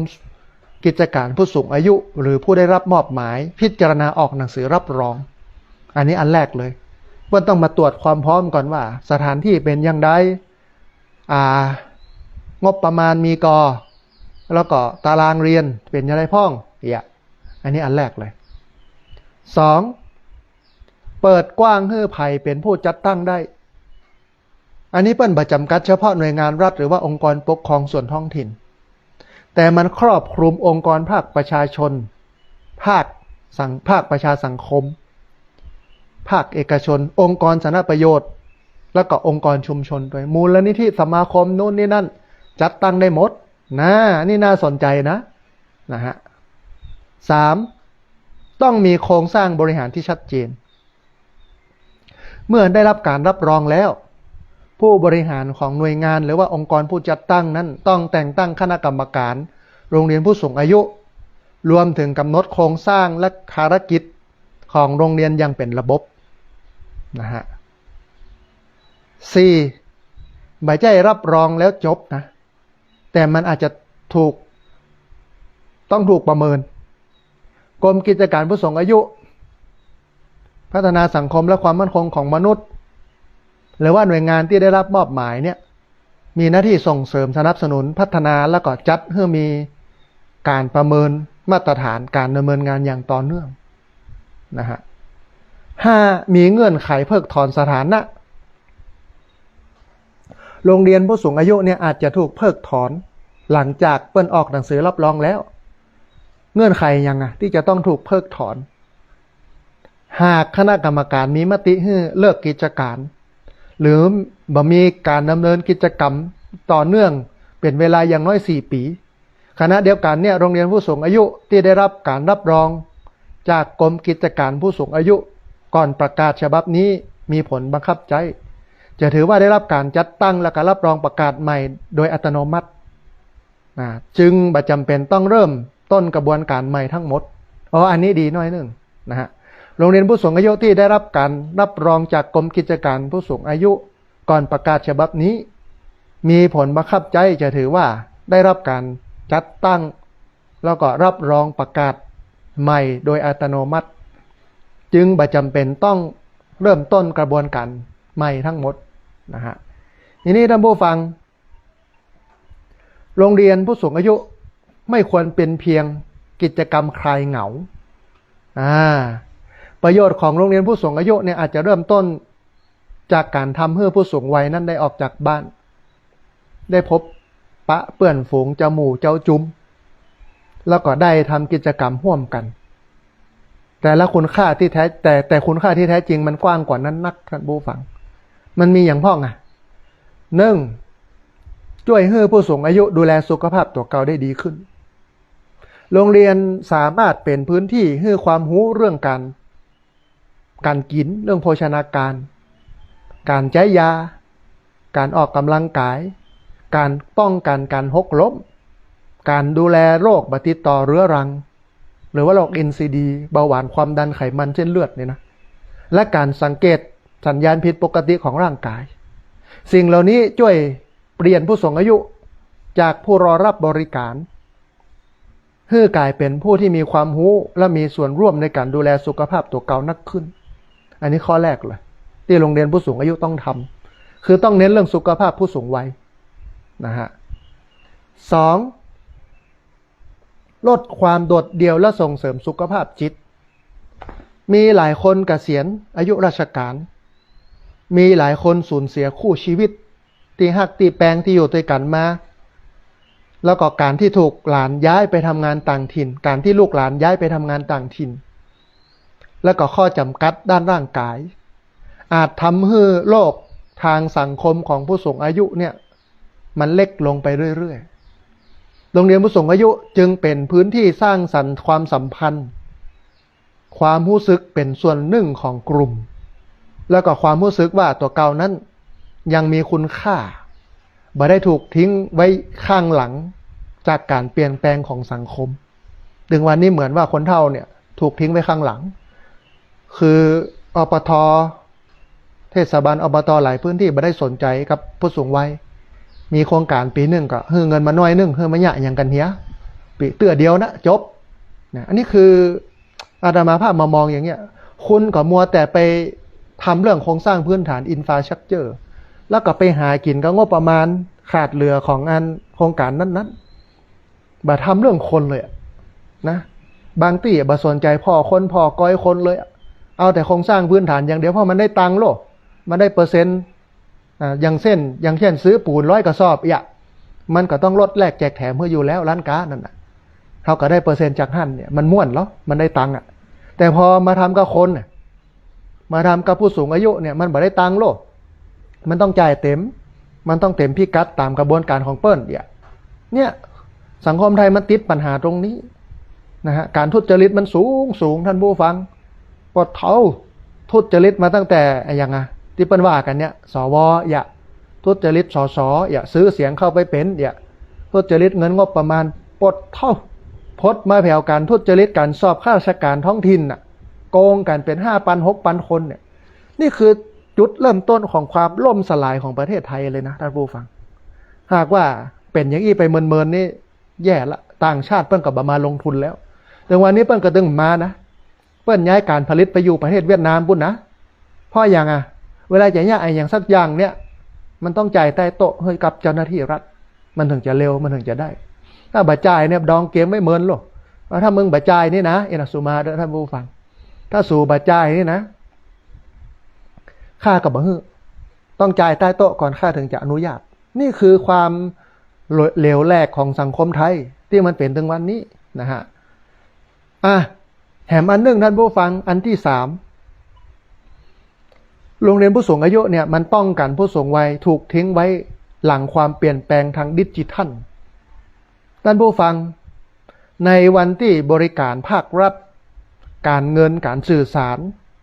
แล้วการซื้อขายย้ายไปสู่ระบบออนไลน์มากขึ้นผู้สูงอายุที่บ่มีทักษะดิจิทัลเนี่ยอาจบ่ใช่เพียงเสียโอกาสนะแต่ยังเสี่ยงต่อการถูกหลอกลวงทางออนไลน์คือบ่เล่นบ่จ้างFacebook ไลน์อย่างต่างๆเพิ่นเฮือลงทะเบียนเข้าแอปนั้นแอปนี้เข้าบ่จ้างเฮาบ่ฮู้จักแอปเฮาก็ฮู้จักแอปเข้านั่นนะผู้สูงอายุบ่ฮู้จักแอปอันหยังเป็นหยังบ่ฮู้อันหยังไลน์หยังฮู้กะไลน์โก้งนั่นน่ะบ่ฮู้จักไลน์จักเลยอย่างงั้นเข้าบ่จ้างก็เป็นคนละยุคคนละสมัยรู้ท่านผู้ฟังนะเปิ้นก็บ่ตันโลกทำให้เสียโอกาสนะอย่างอันเปิ้นลงอันอย่างเงินที่เปิ้นจะแจกกันเนี้ยสวัสดิการแห่งรัฐลงรอบนั้นรอบนี้ต้องไปลงทะเบียนนั้นลงทะเบียนนี้ไปเข้าแอปนั้นแอปนี้มันเข้าบ่จ้างมันเข้าบ่ได้ก็ต้องไปจ้างละอ่อนเนี่ยบางครั้งมีลูกหลานก็ให้ลูกหลานเนี่ยนี่คือการเสียโอกาสนะแถมบ่นะยังจะถูกหลอกจากมิจฉาชีพทางออนไลน์นะอาตมาภาพเนี่ยเป็นประธานสภาผู้บริโภคจังหวัดลำปางดูแลรับผิดชอบเรื่องการบริโภคของพี่น้องจังหวัดลำปางเวลาเปิ้นเดือดร้อนเรื่องการบริโภคซื้อสินค้าและบริการบ่ได้อย่างที่วางไว้จ่ายเงินไปแล้วบ่ได้เหมือนที่กึดไว้บ่ได้เหมือนภาพมันบ่เหมือนในที่เปิ้นโฆษณาไว้เปิ้นก็มาร้องเรียนแปลงบ้านแปลงจองละผู้รับเหมาละทิ้งเฮาก็มีทนายประจำสำนักงาน5 คนนะท่านผู้ฟังเอามาช่วยพี่น้องชาวบ้านถึงวันเนี่ยมีเจ้าหน้าที่อยู่4 คนศูนย์อยู่ที่อันข้างๆสะพานข้ามต้ามาโอใกล้สะพานข้ามต้ามาโอก่อนจะข้ามไปฝั่งลายปุ้นนะฮะที่จริงก็ต้องบอกก่อนนะว่าท่านไหนเลือดร้อนเรื่องของการบริโภค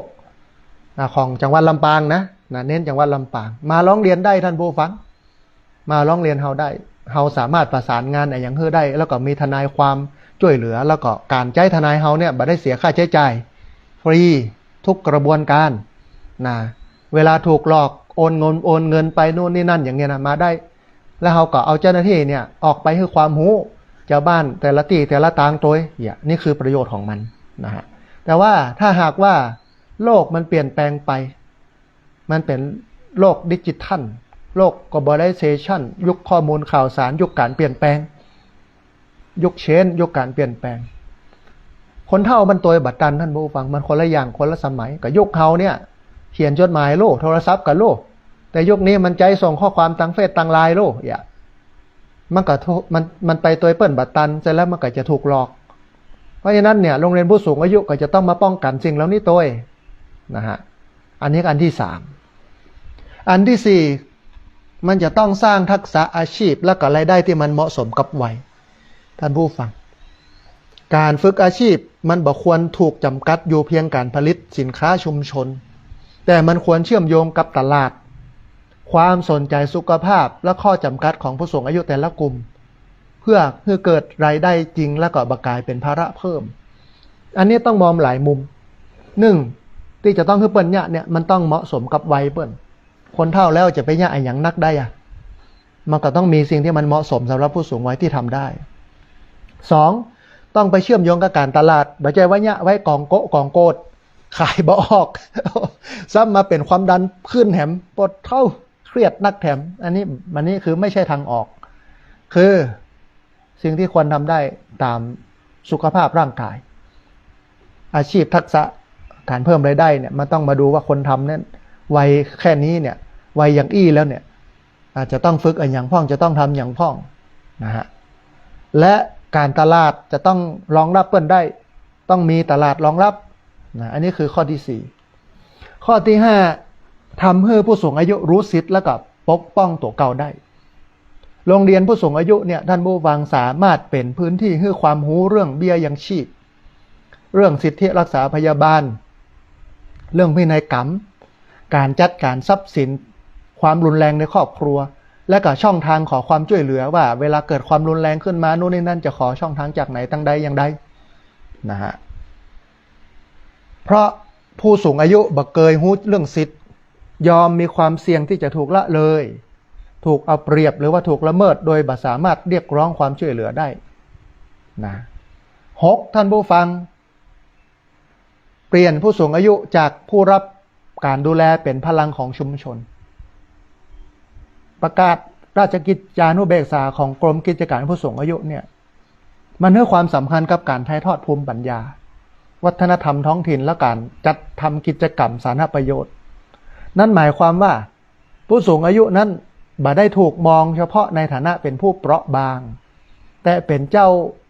จ้าของความรู้ประสบการณ์และกระทุนทางสังคมที่สามารถส่งต่อให้กับคนรุ่นอื่นได้วัตถุประสงค์ตามประกาศครอบคลุมทั้งการเรียนรู้ตลอดชีวิตการดูแลและก็พิทักษ์สิทธิสุขภาพกายใจการมีส่วนร่วมในสังคมการถ่ายทอดภูมิปัญญาเพื่อประโยชน์แก่ชุมชนโรงเรียนมีแล้วคำถามคือเข้าถึงใครบ้างโรงเรียนผู้สูงอายุเนี่ยมันมีแล้วมันเข้าถึงไผ่ได้พ่อง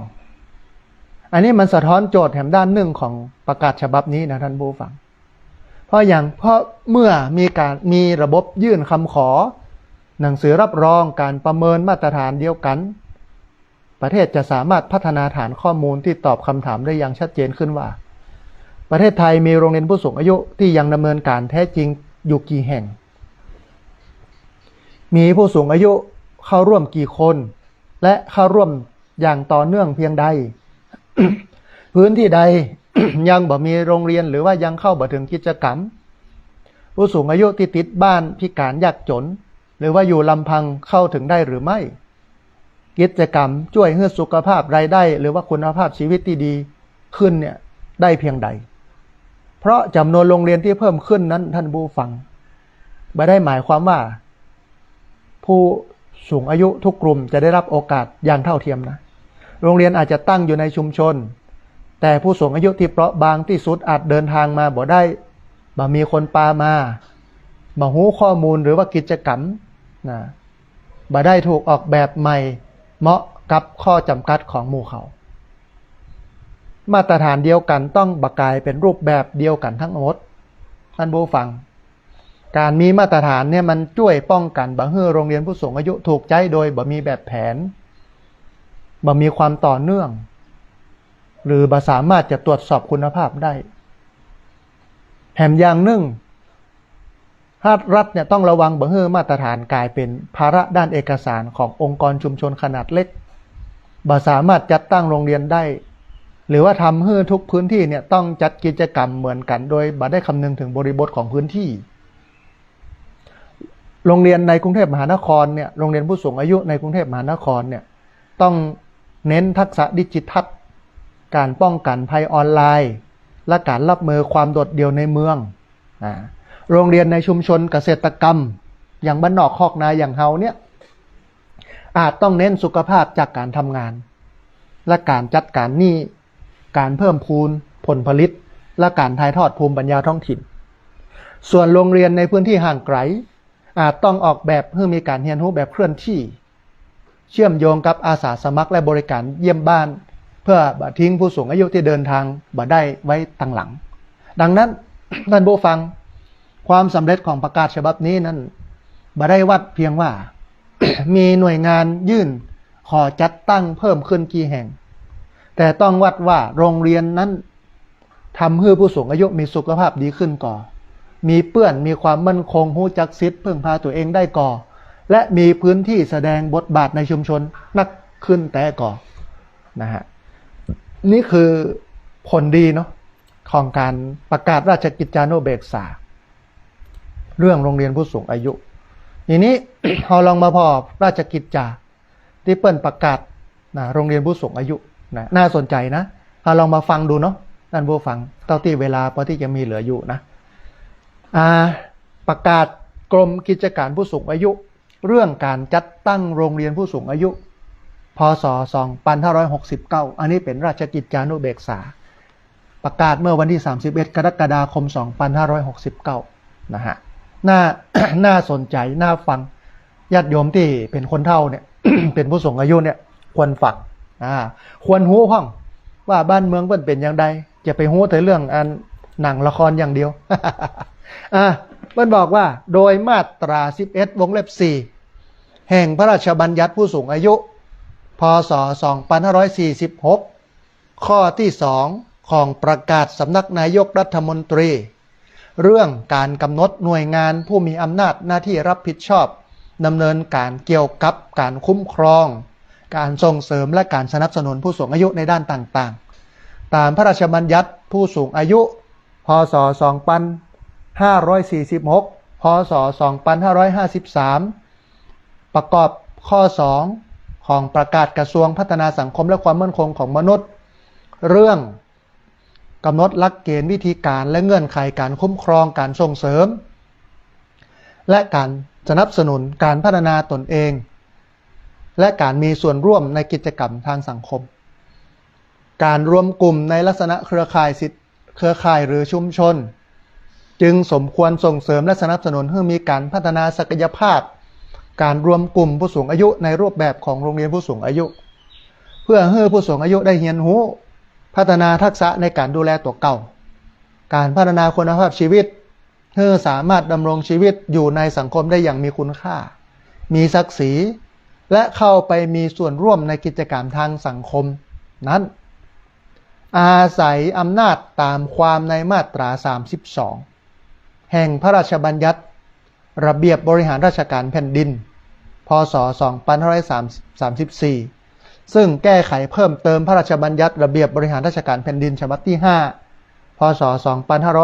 2545จึงออกประกาศ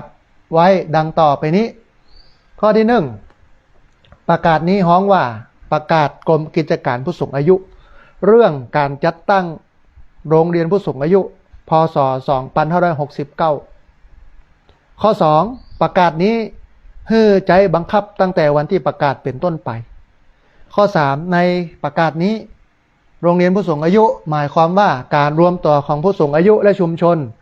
ในรูปแบบโรงเรียนผู้สูงอายุและได้รับหนังสือรับรองการจัดตั้งตามประกาศนี้กรมหมายความว่ากรมกิจการผู้สูงอายุอธิบดีหมายความว่าอธิบดีกรมกิจการผู้สูงอายุข้อ 4 การจัดตั้งโรงเรียนผู้สูงอายุมีวัตถุประสงค์ดังนี้ 1. เพื่อส่งเสริมพัฒนาคุณภาพชีวิตและการจัดการเรียนรู้ตลอดชีวิตของผู้สูงอายุในชุมชน 2. เพื่อส่งเสริมการพัฒนาศักยภาพของตัวเก่าการดูแลคุ้มครองและพิทักษ์สิทธิผู้สูงอายุ 3. เพื่อเสริมสร้างสุขภาพที่ดีของผู้สูงอายุทั้งด้านร่างกายและจิตใจและมีส่วนร่วมในสังคม 4. เพื่อส่งเสริมให้ผู้สูงอายุได้ถ่ายทอดภูมิปัญญาวัฒนธรรมท้องถิ่นและการดำเนินกิจกรรมสาธารณประโยชน์อันเป็นการสร้างสรรค์ประโยชน์แก่ชุมชนและสังคม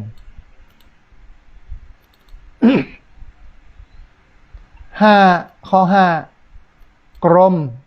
หน่วยงานของรัฐองค์กรปกครองส่วนท้องถิ่นองค์กรภาคประชาชนองค์กรภาคประชาสังคมองค์กรภาคเอกชนองค์กรสาธารณประโยชน์หรือว่าองค์กรชุมชนสามารถดำเนินการจัดตั้งโรงเรียนผู้สูงอายุตามประกาศนี้ได้ให้หน่วยงานหรือว่าองค์กรตามวรรค 1ยื่นคำขอเป็นหนังสือโดยจะยื่นคำขอด้วยตัวเก่าหรือทางไปรษณีย์หรือไปรษณีย์อิเล็กทรอนิกส์ทั้งนี้ในเขตกรุงเทพมหานครให้ยื่นคำขอได้ที่กรมหรือว่าศูนย์พัฒนาการจัดสวัสดิการสังคมผู้สูงอายุบางแคและในจังหวัดอื่นๆให้ยื่นคำขอต่อสำนักงานพัฒนาสังคมและความมั่นคงของมนุษย์จังหวัดนั้นๆเมื่อได้รับคำขอแล้วให้เจ้าหน้าที่รับผิดชอบตรวจสอบความพร้อมของสถานที่และแผนการดำเนินงานหากเป็นไปตามเกณฑ์มาตรฐานที่กำหนดแล้วให้นำเสนออธิบดีหรือผู้ซึ่งได้รับมอบหมายพิจารณาอนุมัติให้มีการออกหนังสือรับรองจัดตั้งได้หลักเกณฑ์วิธีการและเงื่อนไขการจัดตั้งและมาตรฐานการดำเนินงานให้เป็นไปตามที่อธิบดีประกาศกำหนดอันนี้ต้องรอการประกาศหรือว่าการกำหนดจากอธิบดีกรมกิจการผู้สูงอายุนะฮะข้อที่ 6เมื่อได้รับอนุญาตให้จัดตั้งโรงเรียนผู้สูงอายุแล้วให้กรมออกหนังสือรับรองการจัดตั้งได้แบบหนังสือรับรองการจัดตั้งตามวรรค 1ให้เป็นไปตามที่กรมกำหนดให้ผู้บริหารหน่วยงานหรือว่าองค์กรตามข้อ 5เป็นผู้แต่งตั้งคณะกรรมการโรงเรียนผู้สูงอายุรวมทั้งกำหนดโครงสร้างและภารกิจของโรงเรียนผู้สูงอายุข้อ 7ให้กรมสำนักงานพัฒนาสังคมและความมั่นคงของมนุษย์จังหวัดหรือว่าหน่วยงานที่ได้รับมอบหมายดำเนินการส่งเสริมสนับสนุนและพัฒนางานของโรงเรียนผู้สูงอายุให้สามารถดำเนินการได้อย่างเข้มข้นอย่างเข้มแข็งและจัดให้มีการประเมินมาตรฐานการดำเนินของโรงเรียนผู้สูงอายุตามเกณฑ์การประเมินมาตรฐานที่กรมประกาศกำหนดข้อ 8โรงเรียนผู้สูงอายุอาจถูกเพิกถอนหนังสือหรือจัดหนังสือการจัดตั้งในกรณีต่างๆดังต่อไปนี้วงเล็บ 1คณะกรรมการโรงเรียนผู้สูงอายุมีมติบ่น้อยกว่า3 ใน 4ให้เลิกผลการประชาพิจารณ์ให้เลิกตามผลการประชาพิจารณ์ของผู้สูงอายุในพื้นที่วงเล็บ 2อธิบดีมีคำสั่งเพิกถอนเนื่องจากบ่ได้ดำเนินกิจกรรมต่อเนื่องอย่างน้อย4 ปีการเพิกถอนตามวรรค 1ให้นำข้อที่ 7มาบังคับใช้ข้อที่ 9ให้โรงเรียนผู้สูงอายุที่จัดตั้งและได้รับการรับรองจากกรมก่อนประกาศนี้บังคับให้ถือเป็นการจัดตั้งได้รับรองตามประกาศนี้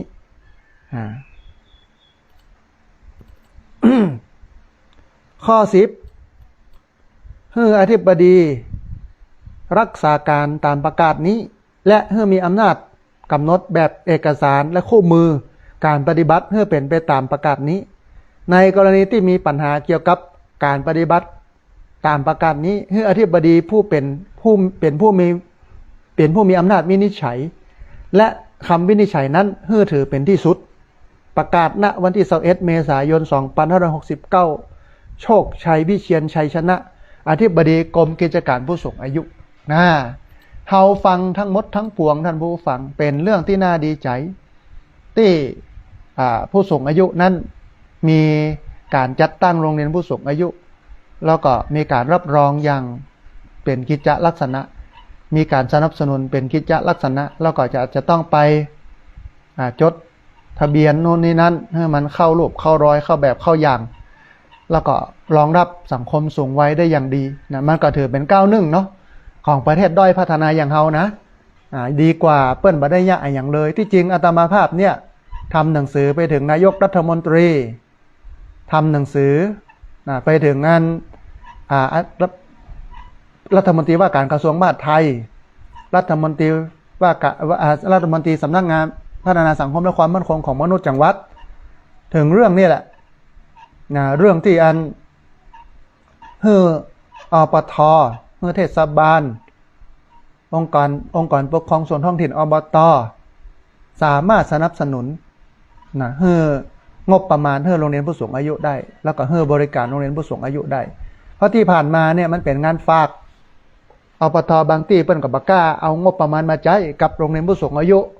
กลัวว่าสตง.สำนักงานตรวจเงินแผ่นดินก็จะสั่งคืนท้ายที่สุดเนี่ยเพื่อให้โรงเรียนมันไปทางหน้าได้มันอาจจะต้องใช้งบประมาณเยอะแล้วก็งบประมาณหลากหลายอย่างเช่นที่โรงเรียนผู้สูงอายุตำบลศพปาดเนี่ยอาตมาภาพก็ดูแลมาตลอดเรื่องอาหารการกินเรื่องรถรับส่งแต่รถรับส่งเนี่ยสมัยตะก่อนเนี่ยมีรถของการไฟฟ้าฝ่ายผลิตแห่งประเทศไทยแม่เมาะรับส่งต่อมาก็มีงบของอันตำบลละ5 ล้านของการไฟฟ้าฝ่ายผลิตแห่งประเทศไทยแม่เมาะที่ผ่านอปท.เขาผ่านผู้ใหญ่บ้านกำนันขออภัยเขาก็ขอเปิ้นมา100,000เอามาใจกับกิจการโรงเรียนผู้สูงอายุแล้วก็อาหารเนี่ยอาตมาภาพดูแลก็นับไปนับมาเนี่ยเกือบจะ10 ปีเนี่ยมดไป700,000แล้วท่านผู้ฟัง งบหลวงเนี่ยหลวงพ่อเนี่ยนะงบมดไปจะ700,000แล้วนะฮะก็ประกาศนี่ก็ดีมันก็เลยทำให้การทำโรงเรียนผู้สูงอายุทำให้ผู้สูงอายุมาจ้อมกันและพัฒนาคุณภาพชีวิตของผู้สูงอายุในหลายมิตินะฮะมีงบประมาณมีการใช้จ่ายแต่ว่าอาจจะต้องไปเข้าระบบเข้ารูปแบบเนี่ยน้อยนึงนะฮะท่านผู้ฟังขณะนี้ท่านผู้ฟังกำลังติดตามรับฟังรายการธรรมาภิวัตรอันเป็นรายการวิทยุเพื่อการเผยแผ่พระพุทธศาสนาส่งเสริมการศึกษาและพัฒนาสังคมรายการนี้รับผิดชอบโดยอาตมาภาพพระสาธิตธีระปัญโยประธานมูลนิธิธีระปัญโยตั้งอยู่ณที่พักสงฆ์สถาบันธรรมาภิวัตรบ้านศพเตินตำบลศพปาดอำเภอแม่เมาะจังหวัดลำปางรายการนี้ออกอากาศทุกวันอังคารในเวลา5:00ไปจนถึง7:00 น.เมื่อเจ้าผ่านทางสถานีวิทยุในเครือข่ายสถานีวิทยุคลื่นสื่อข่าวเพื่อชาวประชาซึ่งมีอยู่หลายคลื่นหลายสถานีหลายจังหวัดออกอากาศผ่านทาง Facebook Live ซึ่งเป็นไลฟ์สดของสถานีวิทยุวัดฝายหิน Facebook ของอาตมาภาพพระสาธิตธีระปัญโยรวมไปจนถึงบันทึกเทปเอาไปออกอากาศผ่านทางสถานีวิทยุเพื่อการศึกษาและพัฒนาอาชีพRadio Network FM 99.50 เมกะเฮิรตซ์ของวิทยาลัยเทคนิคกฟผ.แม่เมาะทุกวันศุกร์ในเวลา 8 โมงเมื่อเจ้าเป็นต้นไปและเอาไปออกผ่านทางเพจของมูลนิธิธีระปัญโยซึ่งท่านผู้ฟังสามารถไปติดตามรับฟังย้อนหลังไปก๊อปปี้ลิงก์ไปคัดลอกลิงก์เอาไปส่งเอาไปแชร์ให้กับญาติธรรมทั้งหลายได้ยินได้ฟังกันได้แถมตัวนะฮะท่านผู้ฟังก่อนที่จะเปิดสายให้ท่านผู้ฟังที่ฟังอยู่ทางบ้านจะโทรเข้ามาร่วมเอ่ยกันจะโทรเข้ามาร่วมแสดงความคิดความเห็นกันนะฮะในวันอาทิตย์ที่8 พฤศจิกายนพุทธศักราช2569เวลาบ่ายโมงตรงแฮมหลายเดือนอยู่นะอันนี้เดือนสิงหาเดือนกันยาเดือนตุลาเดือนพฤศจิกายน3 เดือนนะฮะที่พักสงฆ์สถาบันธรรมาภิวัตรกำหนดทอดกฐินสามัคคีขึ้นในวันอาทิตย์ที่8 พฤศจิกายนพุทธศักราช2569เวลาบ่ายโมงโดยรองศาสตราจารย์ดร.วราพรตันรัศนสกุลเปิ้นมาเป็นเจ้าภาพภาคกฐินเพราะฉะนั้นพี่น้อง ท่านใดเนอะที่ใครทำบุญกฐินนะซึ่งมันก็เป็นบุญใหญ่เนาะ1 ปีมีครั้งนี่นะก็สามารถได้มาร่วมทำบุญกันได้เตรียมตัวกันเลยวันนี้นะฮะหยอดสตังค์ใส่ออมสินไว้ หยอดสตังค์ใส่ออมสินไว้นะหลังจากนั้นก็มากินมาทานกันในวันอาทิตย์ที่8 พฤศจิกายนพุทธศักราช 2569 นะเวลาบ่ายโมงนะฮะงานกฐินของที่พักสงฆ์มันก็เป็นเรื่องยากเนาะหลายวัดหลายวาเพิ่นก็บ่มีกฐินเพราะว่าบ่มีเจ้าภาพจองกฐินแต่ปีนี้ถือว่าที่พักสงฆ์สถาบันนามาพิวัตรนั้นโชคดีเพราะว่าท่านรองศาสตราจารย์ดร.วราพรตันรัตนสกุลนะตันรัตนกุลเนี่ยเปิ้นมาจองนะถวายผ้ากฐิน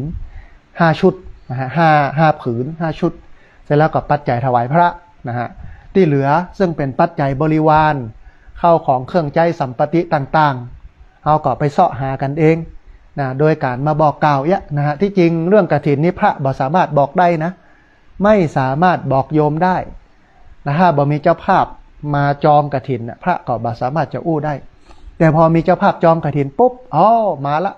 เสร็จแล้วก็สามารถประกาศบอกกล่าวได้ว่าโอ้โยมมาช่วยกันเด้องานทอดกฐินที่จริงกฐินมันก็เป็นเรื่องผ้านะฮะท่านอาจารย์วราพรเปิ้นก็เกิดอย่างนั้นนะเปิ้นก็เอาผ้ามาถวายส่วนปัจจัยบริวารนั่นเขาก็มาเสาะหากันเอาเองนะฮะอาตมาภาพก็เกิดว่าตอนนี้เนี่ยกำลังกั้นอาคารคุณแม่แชลมอุดมทรัพย์ก็เหลือแหมน้อยเดียวนะเหลือสีเหลือระบบไฟแล้วก็เหลือห้องน้ำนะฮะแหมน้อยนึงนะฮะแต่ว่าอุปกรณ์ห้องน้ำเนี่ยซื้อมาหมดแล้วนะมันก็จะเสี่ยงก้าสีเสี่ยงก้าไฟเสี่ยงก้ากระเบื้องปูพื้นและปูผนังรวมไปจนถึงการขุดต่อนะเอาต่อมาลงนะฮะขุดต่อใส่ต่ออย่างต่างๆต่อนะฮะเพราะฉะนั้นท่านใดที่อยากจะร่วมทำบุญทอดกฐินสามัคคีในวันอาทิตย์ที่8 พฤศจิกายนพุทธศักราช 2569 เวลาบ่ายโมงก็เรียนเชิญเจริญพรได้มาร่วมกันและตอนนี้ก็เปิดโอกาสให้โยมนะได้เอาโฮงตาลออกมาออกเลี้ยงเลยนะท่านใดที่อยากให้เลี้ยงโฮงตาลเอาโฮงตาลมาเลี้ยงในงานกฐินของที่พักสงฆ์สถาบันธรรมาภิวัตรวันอาทิตย์ที่8 พฤศจิกายนนี่ก็เจริญพรนะฮะท่านผู้ฟังท่านใดที่อยากจะร่วมทำบุญก็สามารถร่วมทำบุญได้ที่ธนาคารกรุงไทยชื่อบัญชีที่พักสงฆ์สถาบันธรรมาภิวัตรหมายเลขบัญชี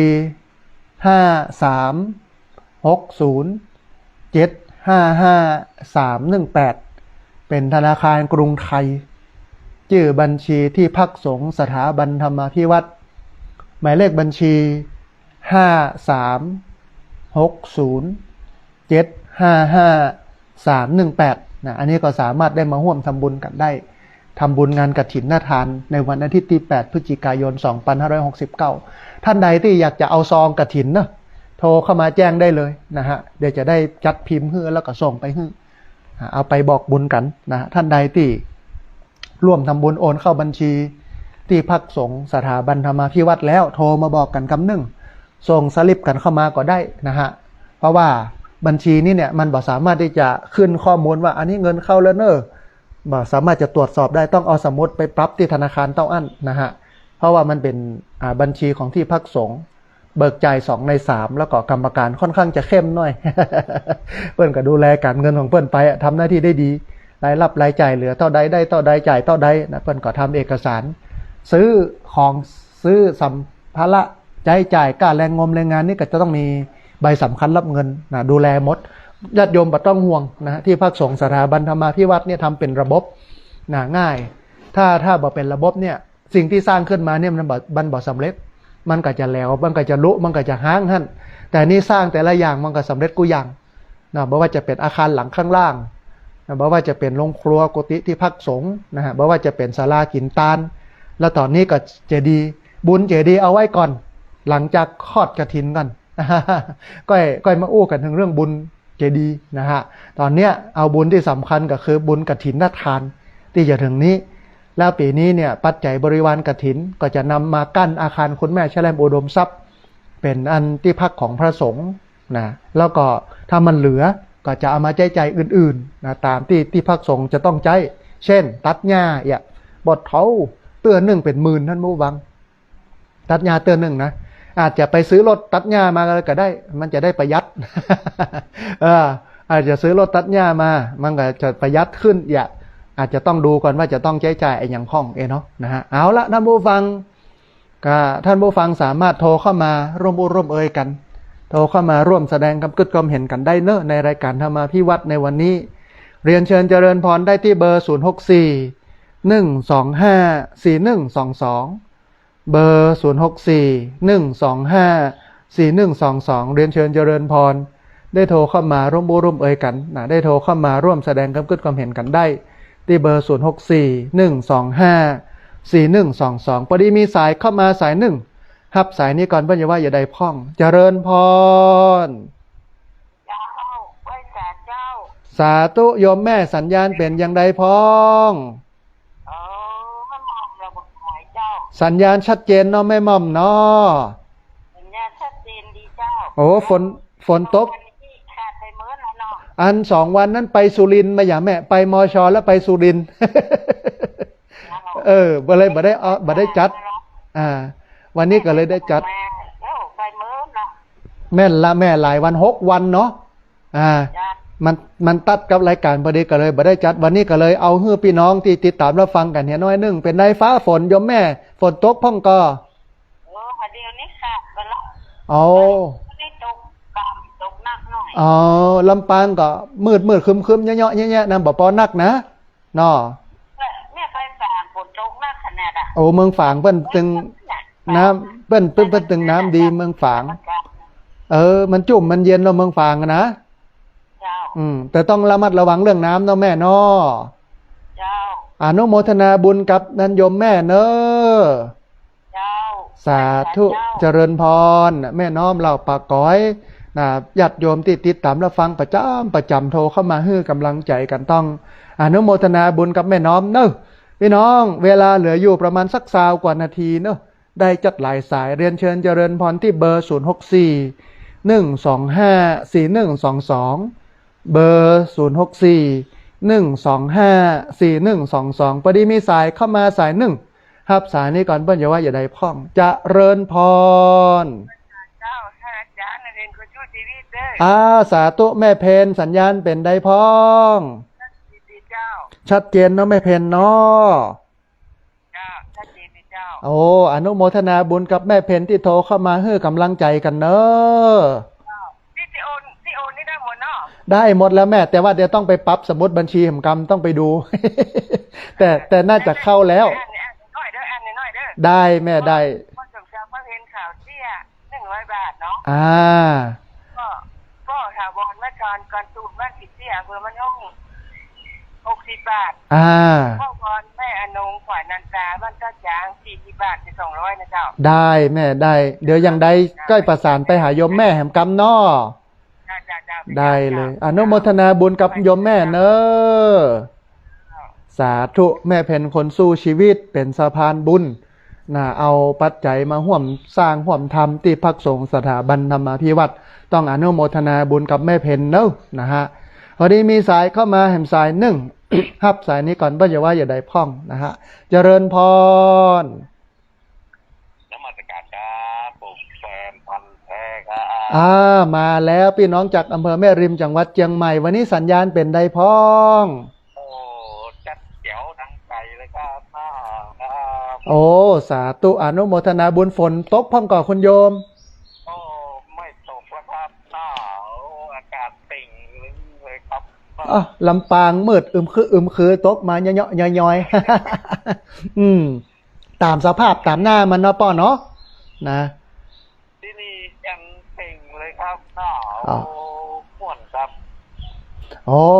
สาธุอนุโมทนาบุญกับโยมป้อที่ติดตามรับฟังกันเนอะท่านแล้วมีธรรมะจัดดีครับปอม่วนใจอยู่เนาะป้อเนาะม่วนขนาดเลยครับเขาลึกซึ้งดีครับสาธุอันจะไปละไปเริ่มกันนะโยมป้อเนาะผมมาละครับผมละผมฟังตลอดเลยครับสาธุโยมป้ออนุโมทนาบุญเป็นได้พ่อละส่วนไฟครับก็ใหญ่ขึ้นเรื่อยๆตอนนี้นะตัดหญ้าแล้วก็เป่งเหมาะขนาดโยมป้อนะได้ใจประโยชน์พ่องละอย่างพ่องละเนาะ อย่างนั้น โอ้จะดีเลยเนาะเป็นสวนไปเนาะใช่แหมน้อยสัก2 ปีเนี่ยมันจะห่มอย่างเงาแล้วปอได้ประโยชน์หลายเนาะนะเอาละสาธุโยมป้อเนอสาธุเจริญพรนะโยมป้อจากอำเภอแม่ริมจังหวัดเชียงใหม่โทรเข้ามาให้กำลังใจกันเวลาเลยแหม17 นาทีท่านผู้ฟังปดโทรได้หลายสายเนอะเรียนเชิญเจริญพรที่เบอร์064 125 4122เบอร์064 125 4122พอดีมีสายเข้ามาสายหนึ่งครับสายนี้ก่อนเปิ้ลจะว่าอย่างใดพ่องเจริญพรเจ้าสาธุเจ้าสาธุโยมแม่สัญญาณเป็นได้พ่องวันนี้ชัดเจนดีเจ้าเอาชัดเจนดีฟังแจ๋วแล้วเนาะแม่เนาะเจ้าแม่น้อมเด้อจำได้โยมแม่จำได้ชัดเจนดีฝนตกพ่องก่อโยมแม่วันตกแต่คืนนี้อ่อยมดแม่จะหายไปนะแดดร้อนข้ามพายุเข้าก็น่าจะคึมตกน้อยเล็กๆน้อยๆเนาะแม่เนาะจ้าทั้งตกตื่นเป็นได้พ่อก็คึมอยู่แม่ปอที่จะมีอยู่พ่องแต่บ่ปอนักโยมแม่จะเปลี่ยนจะเปลี่ยนกันไปอยู่โยมแม่ไปอยู่แต่ไปตันวันที่15ตอนแม่เจ้าที่อันฐานทหารปุ่นนะปิกมาแต่ว่าวันซืนถึงบ่เป็นยังแม่บ่เป็นยังเขาก็สลับกันไปเขาก็ฟังกันให้กำลังใจกันไปเนาะแม่เนาะสา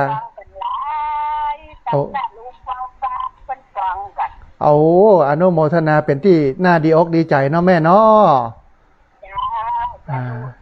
สาธุเนาะแม่เนาะสาธุเจริญพ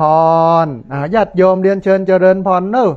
ที่เบอร์064 125 4122ท่านไหนที่ได้ไปตามเตียนนะมาเล่าให้กันฟังด้วยก็ได้เนอะว่ามันเป็นอย่างไรไปมาเนาะ ม่วนอย่างใดเนาะพอดีมีสายเข้ามาแหมสายหนึ่งครับสายนี้ก่อนเบิ้ลอย่าว่าอย่างใดพ่องนะฮะเจริญพร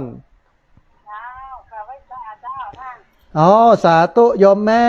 สัญญาณเป็นใดพ้องชัดเจนเนาะแม่ลิบันห้วยทกเนาะแม่เนาะ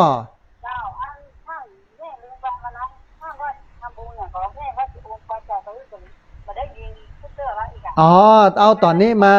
มาร่วมทำบุญงานกฐินปอเนาะแม่เนาะงานกฐินมีวันที่8 พฤศจิกายังเมินอยู่โยมแม่หอมไม่หันก่อนเด้อ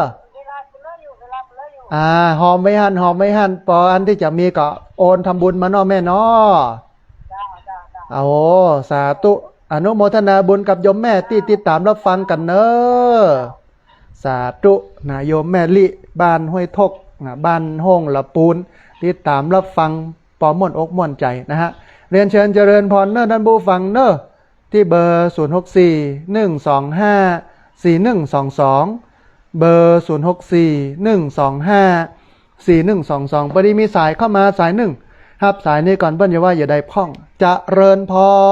รสาธุมาแล้วสัญญาณเป็นได้พ่องแม่สัญญาณชัดเจนดีเจ้าฝนตกพ่องก่อแม่มีฝนพ่องก่อฝนมาตกเจ้าแต่มันตกครึ่งฟ้าครึ่งฝนเหมือนกันนะเจ้าปอครึมแล้วแม่เนาะแม่ก็นั่งฟังนี่ตลอดนะเจ้ากุศลกุโฮงแล้วก็แม่จะไปหาหมอแห่งคำเพราะว่าสุขภาพแม่ไม่ค่อยเต็มร้อยต่อใดนะเจ้าสาธุยังได้กับรักษาสุขภาพก็เฮ้ยโยมแม่อายุมั่นขวัญยืนสุขภาพแข็งแรงเนอะขออาจารย์ก็ให้ดีมีสุขนะเจ้าเนาะไปได้เจ็บไปเป็นอย่างแน่สาธุแม่อย่างเดียวกันเนอะคุณงามความดีของพระอาจารย์เนาะก็ได้ทำมาตลอดกุศลของพงษ์แล้วก็เนาะบุญน่าจะปกคลุมเนาะแม่เนาะนะสาธุนะอนุโมทนาบุญแม่มาลัยป่าไข่ใต้เวียงป่าเป้าเจียงไฮ้ฟังอยู่สัญญาณชัดเจนดีเดี๋ยวสักกรรมจะไปหาหมอแล้วก็เฮือศีลเฮือปอนกันอนุโมทนาบุญกับแม่มาลัยเนอะญาติโยมที่ติดตามรับฟังเนอะเรียนเชิญเจริญพรที่ เบอร์0641254122เบอร์0641254122พอดีมีสายเข้ามาสายหนึ่งรับสายนี้ก่อนเปิ้ลอย่าว่าอย่างใดพ่องนะฮะจะเริญพร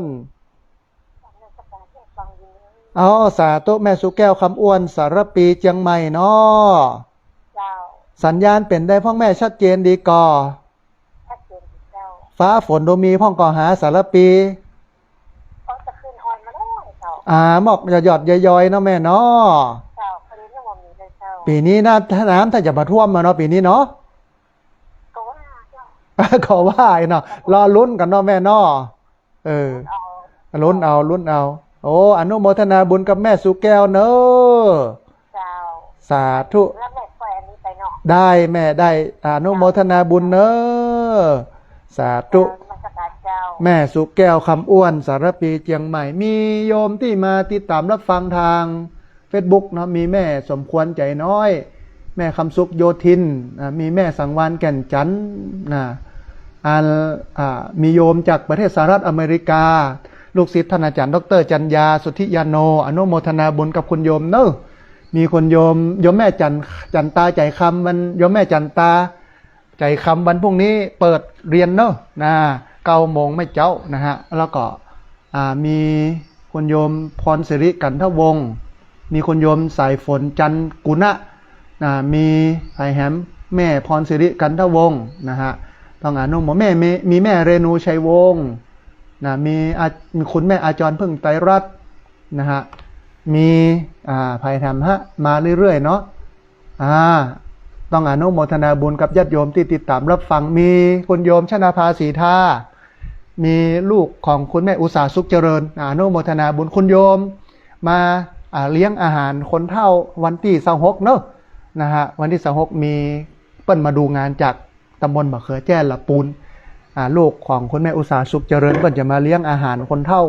ก็มาเลี้ยงกันในวันที่26ที่จะถึงนี้นะฮะแต่ว่าวันนี้มีเจ้าภาพ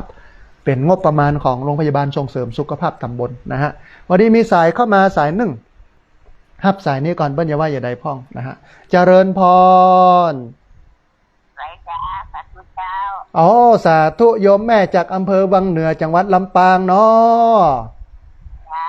ชัดเจนดีเนอะโอ้สัญญาณชัดเจนดีฝนมีพ่องก่อโยมแม่วันนี้นะจ้าวันนี้สบายเนาะแม่เนาะนะหมอกอ้อยเนาะแม่เนาะโอ้สาธุอนุโมทนาบุญกับโยมแม่ที่ติดตามรับฟังแล้วก็โทรเข้ามาให้กำลังใจกันเนอะสาธุ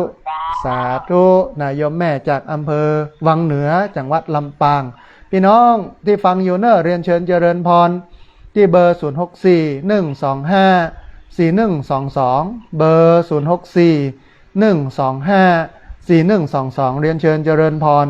ได้โทรเข้ามาร่วมบุร่วมเอ่ยกันได้โทรเข้ามาร่วมแสดงความคิดความเห็นกันได้ที่เบอร์0641254122เบอร์0641254122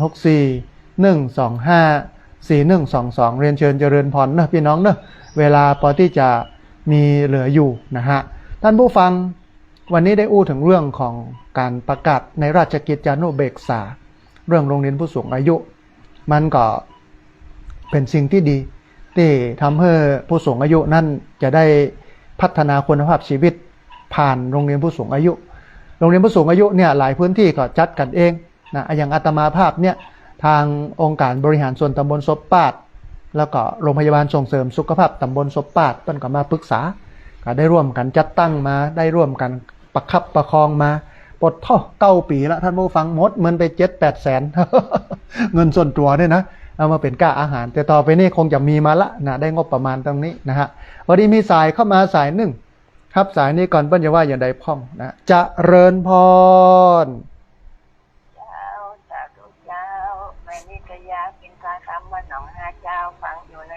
โอ้สาธุบ้านหนอง5สัญญาณเป็นได้พ่องแม่ชัดเจนดีเจ้าโอ้สาธุมีฝนพ่องก่อบ้านหนอง5ในเวียงบ่มีเจ้าโอ้อนุโมทนาบุญกับแม่นิตยาเนอะสาธุแม่เจริญพรสาธุนะแม่นิตยาโทรเข้ามาให้กำลังใจกันบ้านหนอง5นะฮะท่านผู้ฟัง เรียนเชิญเจริญพรเนอะที่เบอร์0641254122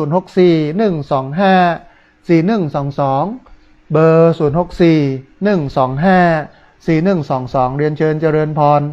ได้โทรเข้ามาร่วมรบเอ่ยกันโทรเข้ามาร่วมแสดงความคิดความเห็นกันนะฮะในรายการธรรมพิวัตรวันนี้วันพวกนี้เรายังปะกันในวันหนึ่งเนอะแต่วันพวกนี้เลื่อนเวลาแต่ไม่ใช่เลื่อนเวลาปกติมันจะมีเวลา3:00 ถึง 5:00ในวันพวกนี้นะตื่นเช้าหน่อยหนึ่ง2:00ต้องตื่นแล้วล้างหน้าล้างตาแปรงฟัน3:00 ถึง 5:00จัดรายการวิทยุ8 โมงเป็นต้นไปก็มาดูแลผู้สูงอายุโรงเรียนผู้สูงอายุโพสต์จนถึงแม่แรงนะฮะอันนี้คือภารกิจของทุกเจ้าพระสงฆ์นะซึ่งมาได้เช้าเอนเพนนอนบ่ายพักผ่อนค่ำจำวัดดึกสงัดไปแอบซัดมาม่าแต่ทำงานทำหน้าที่นะฮะเป็นที่เปิ่งที่อิงให้กับญาติโยมพี่น้อง เวลาพอที่จะเหลืออยู่ประมาณ7 นาทีเนอะเรียนเชิญเจริญพรได้ที่เบอร์0641254122เบอร์0641254122พอดีมีสายเข้ามาสายหนึ่งรับสายนี้ก่อนเปิ้ลอย่าว่าอย่างใดพ้องเจริญพรไปสาเจ้าท่าน เอาสาธุมาแล้วแม่จันเรือนใสเวียงตะการสันปะตองเชียงใหม่นะอันแม่จันเรือนใสลองเล่าสั้นๆถึงเรื่องไปตาลเตียนเข้าพรรษาไปแจกข้าวแจกของที่บุรีรัมย์สุรินทร์ศรีสะเกษบักกี้วันที่ผ่านมาให้พี่น้องได้ฟังกันสักน้อยแม่โอ้ตอนเราเดินทางเข้าไปฐานมันตื่นเต้นหวาดเสียวแล้วนะมันวันดีเนาะมีตึงบุญใหญ่บุญหลวงมีตึงตื่นเต้นมีได้หูได้หันสถานที่มันโอ้สรุปรวมแล้วนี่โอ้เราจะได้ไปหูผ่านไปเนาะเป็นบุญแท้ๆเนาะแม่เนาะที่ได้ไปเนาะนะบุญแท้ๆกะนั่นคนบ่ได้ไปก็บ่เป็นหยังมาร่วมอนุโมทนาบุญด้วยกันเนาะแม่เนาะนะก็เอาบุญมาเพื่อเพิ่นเนาะเพื่อเปิ้นได้ร่วมอนุโมทนาเพื่อเปิ้นได้ร่วมทำเนาะแม่เนาะนะครั้งหนึ่งในชีวิตแต่โอ้ถ้าบ่ได้ไปคราวนี้ก็บ่ฮู้จะไปเมื่อใดล่ะเนาะบ่ลูกละแก่ไปคนเดียวนี่จึงไปบ่ได้โอ้นี่ไปไม่ใช่ธรรมดาเกือบ50 กันน่ะรถตู้ปอดต่อคนเป็นหิม500เป็นตอนเราไปที่ฐานแรกกันเราเข้าไปนี่มันเข้าลึกเลยนะบ้าหวาดเสียวนะเพราะว่าทางต่างนะเพิ่นจริงๆคือเดินเข้าไปนะแม่คนไปเก็บเฮ็ดโดนระเบิดก็มีนั่นน่ะจะไปลงเตียวนี่เพิ่นถึงมือเตียวเพิ่นเอาวันเดือนตัดตีเพิ่นเทคอนกรีตแล้วนะแม่นถ้าบ้านในขาจะปุ๊ดระนะเนาะโอ้มันสรุปภาพรวมมันก็ม่วนงันสันเล้าได้กำลังแล้วก็ไปให้กำลังใจทหารเนาะแม่เนาะแม่ดีใจแม่ได้กอดคนที่เปิ้นอู้น่ะตัวละโคงนั่นน่ะอย่างน้อยขอกอดได้ผู้มีทหารของเราเป็นดินนี่นะอย่างน้อยเปิ้นก็ได้กำลังใจกันเนาะแม่เนาะนะได้กำลังใจบางคนเปิ้นก็เอาเงินให้คน100คนเท่าใดเปิ้นก็ฮือกันนะมันอย่างน้อยกับเปิ้นได้กำลังใจพอเปิ้นกินเปิ้นนอนกับตุกกว่าเฮาก่อนเนี่ยเป็นดีดูแท้จ้ะนอนกลางดินกินกลางทรายเนาะแม่เนาะตกสมัยจ้ะเพราะว่าเปิ้นมารักษาชายแดนให้เฮานอนสบายอยู่บ้านบ่โลเปิ้นทุกข์เปิ้นลำบากแต่ถ้าไปให้กำลังใจอย่างเงี้ยเปิ้นก็ได้กำลังใจเนาะแม่เนาะนะของที่เอาไปเป็นอาหารเป็นปลากระป๋องเป็นข้าวเป็นน้ำนี่เราเอาออกไปเอาก็ดีใจเนาะแม่นเป็นความต้องการของเปิ้นพอดีเนาะแม่เนาะนั่นน่ะมันเปิ้นก็ตึงใจภูมิใจขนาดที่เอาไปแอวพ่อเปิ้นนั้นแม่นเอาอนุโมทนาบุญกับแม่จันเรือนใสเนอะเรื่องนั้น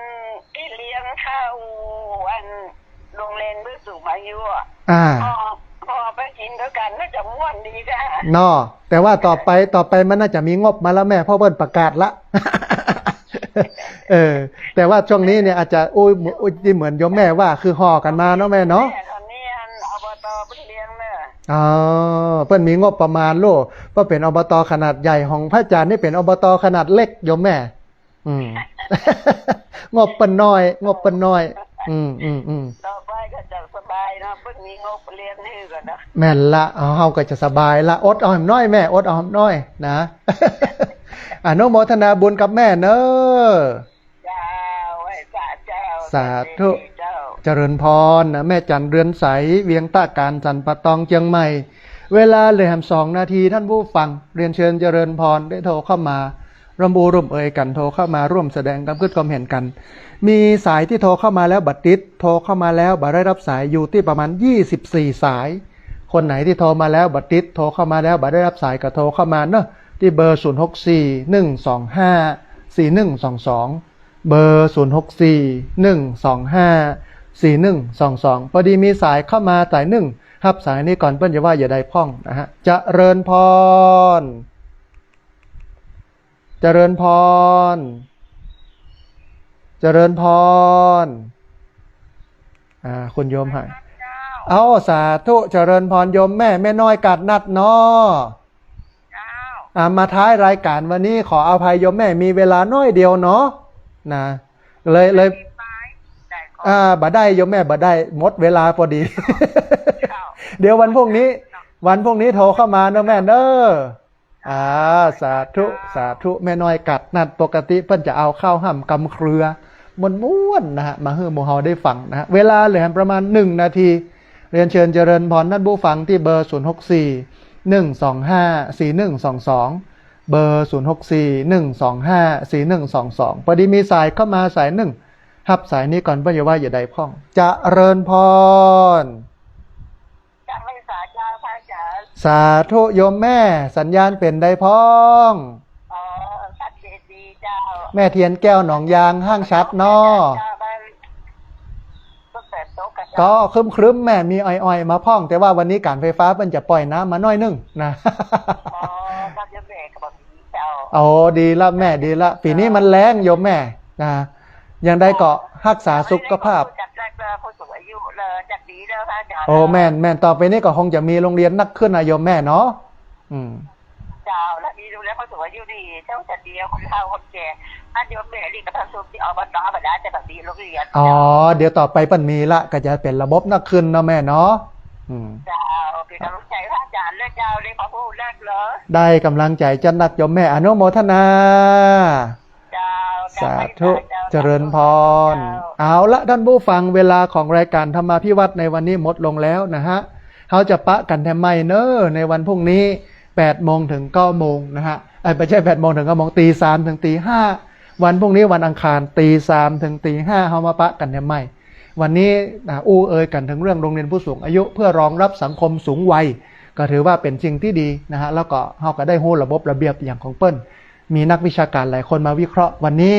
ต้องกราบขอบพระคุณครูบาอาจารย์พระเถรานุเถระครูบาสังฆะที่เคารพอย่างสูงทุกรูปอนุโมทนาบุญกับญาติโยมที่ติดตามรับฟังแล้วก็ทุกคนทุกท่านที่โทรเข้ามาขออภัยญาติโยมที่บ่ได้รับสายเมื่อโทรเข้ามาแล้ววันพรุ่งนี้ก็โทรกันเข้ามาใหม่วันนี้สัพพะพุทธานุภาเวนะด้วยเดชเดชะอานุภาพของพระพุทธเจ้าสัพพะธรรมานุภาเวนะด้วยเดชเดชะอานุภาพของพระธรรมเจ้าสัพพะสังฆานุภาเวนะด้วยเดชเดชะอานุภาพของพระสังฆเจ้าศรัทธาสดถีพระวันตุเตขอความสุขความเจริญในธรรมจงบังเกิดมีแด่บรรดาศรัทธาสาธุชนทุกคนทุกท่านตลอดการเป็นนิจเทินเจริญพร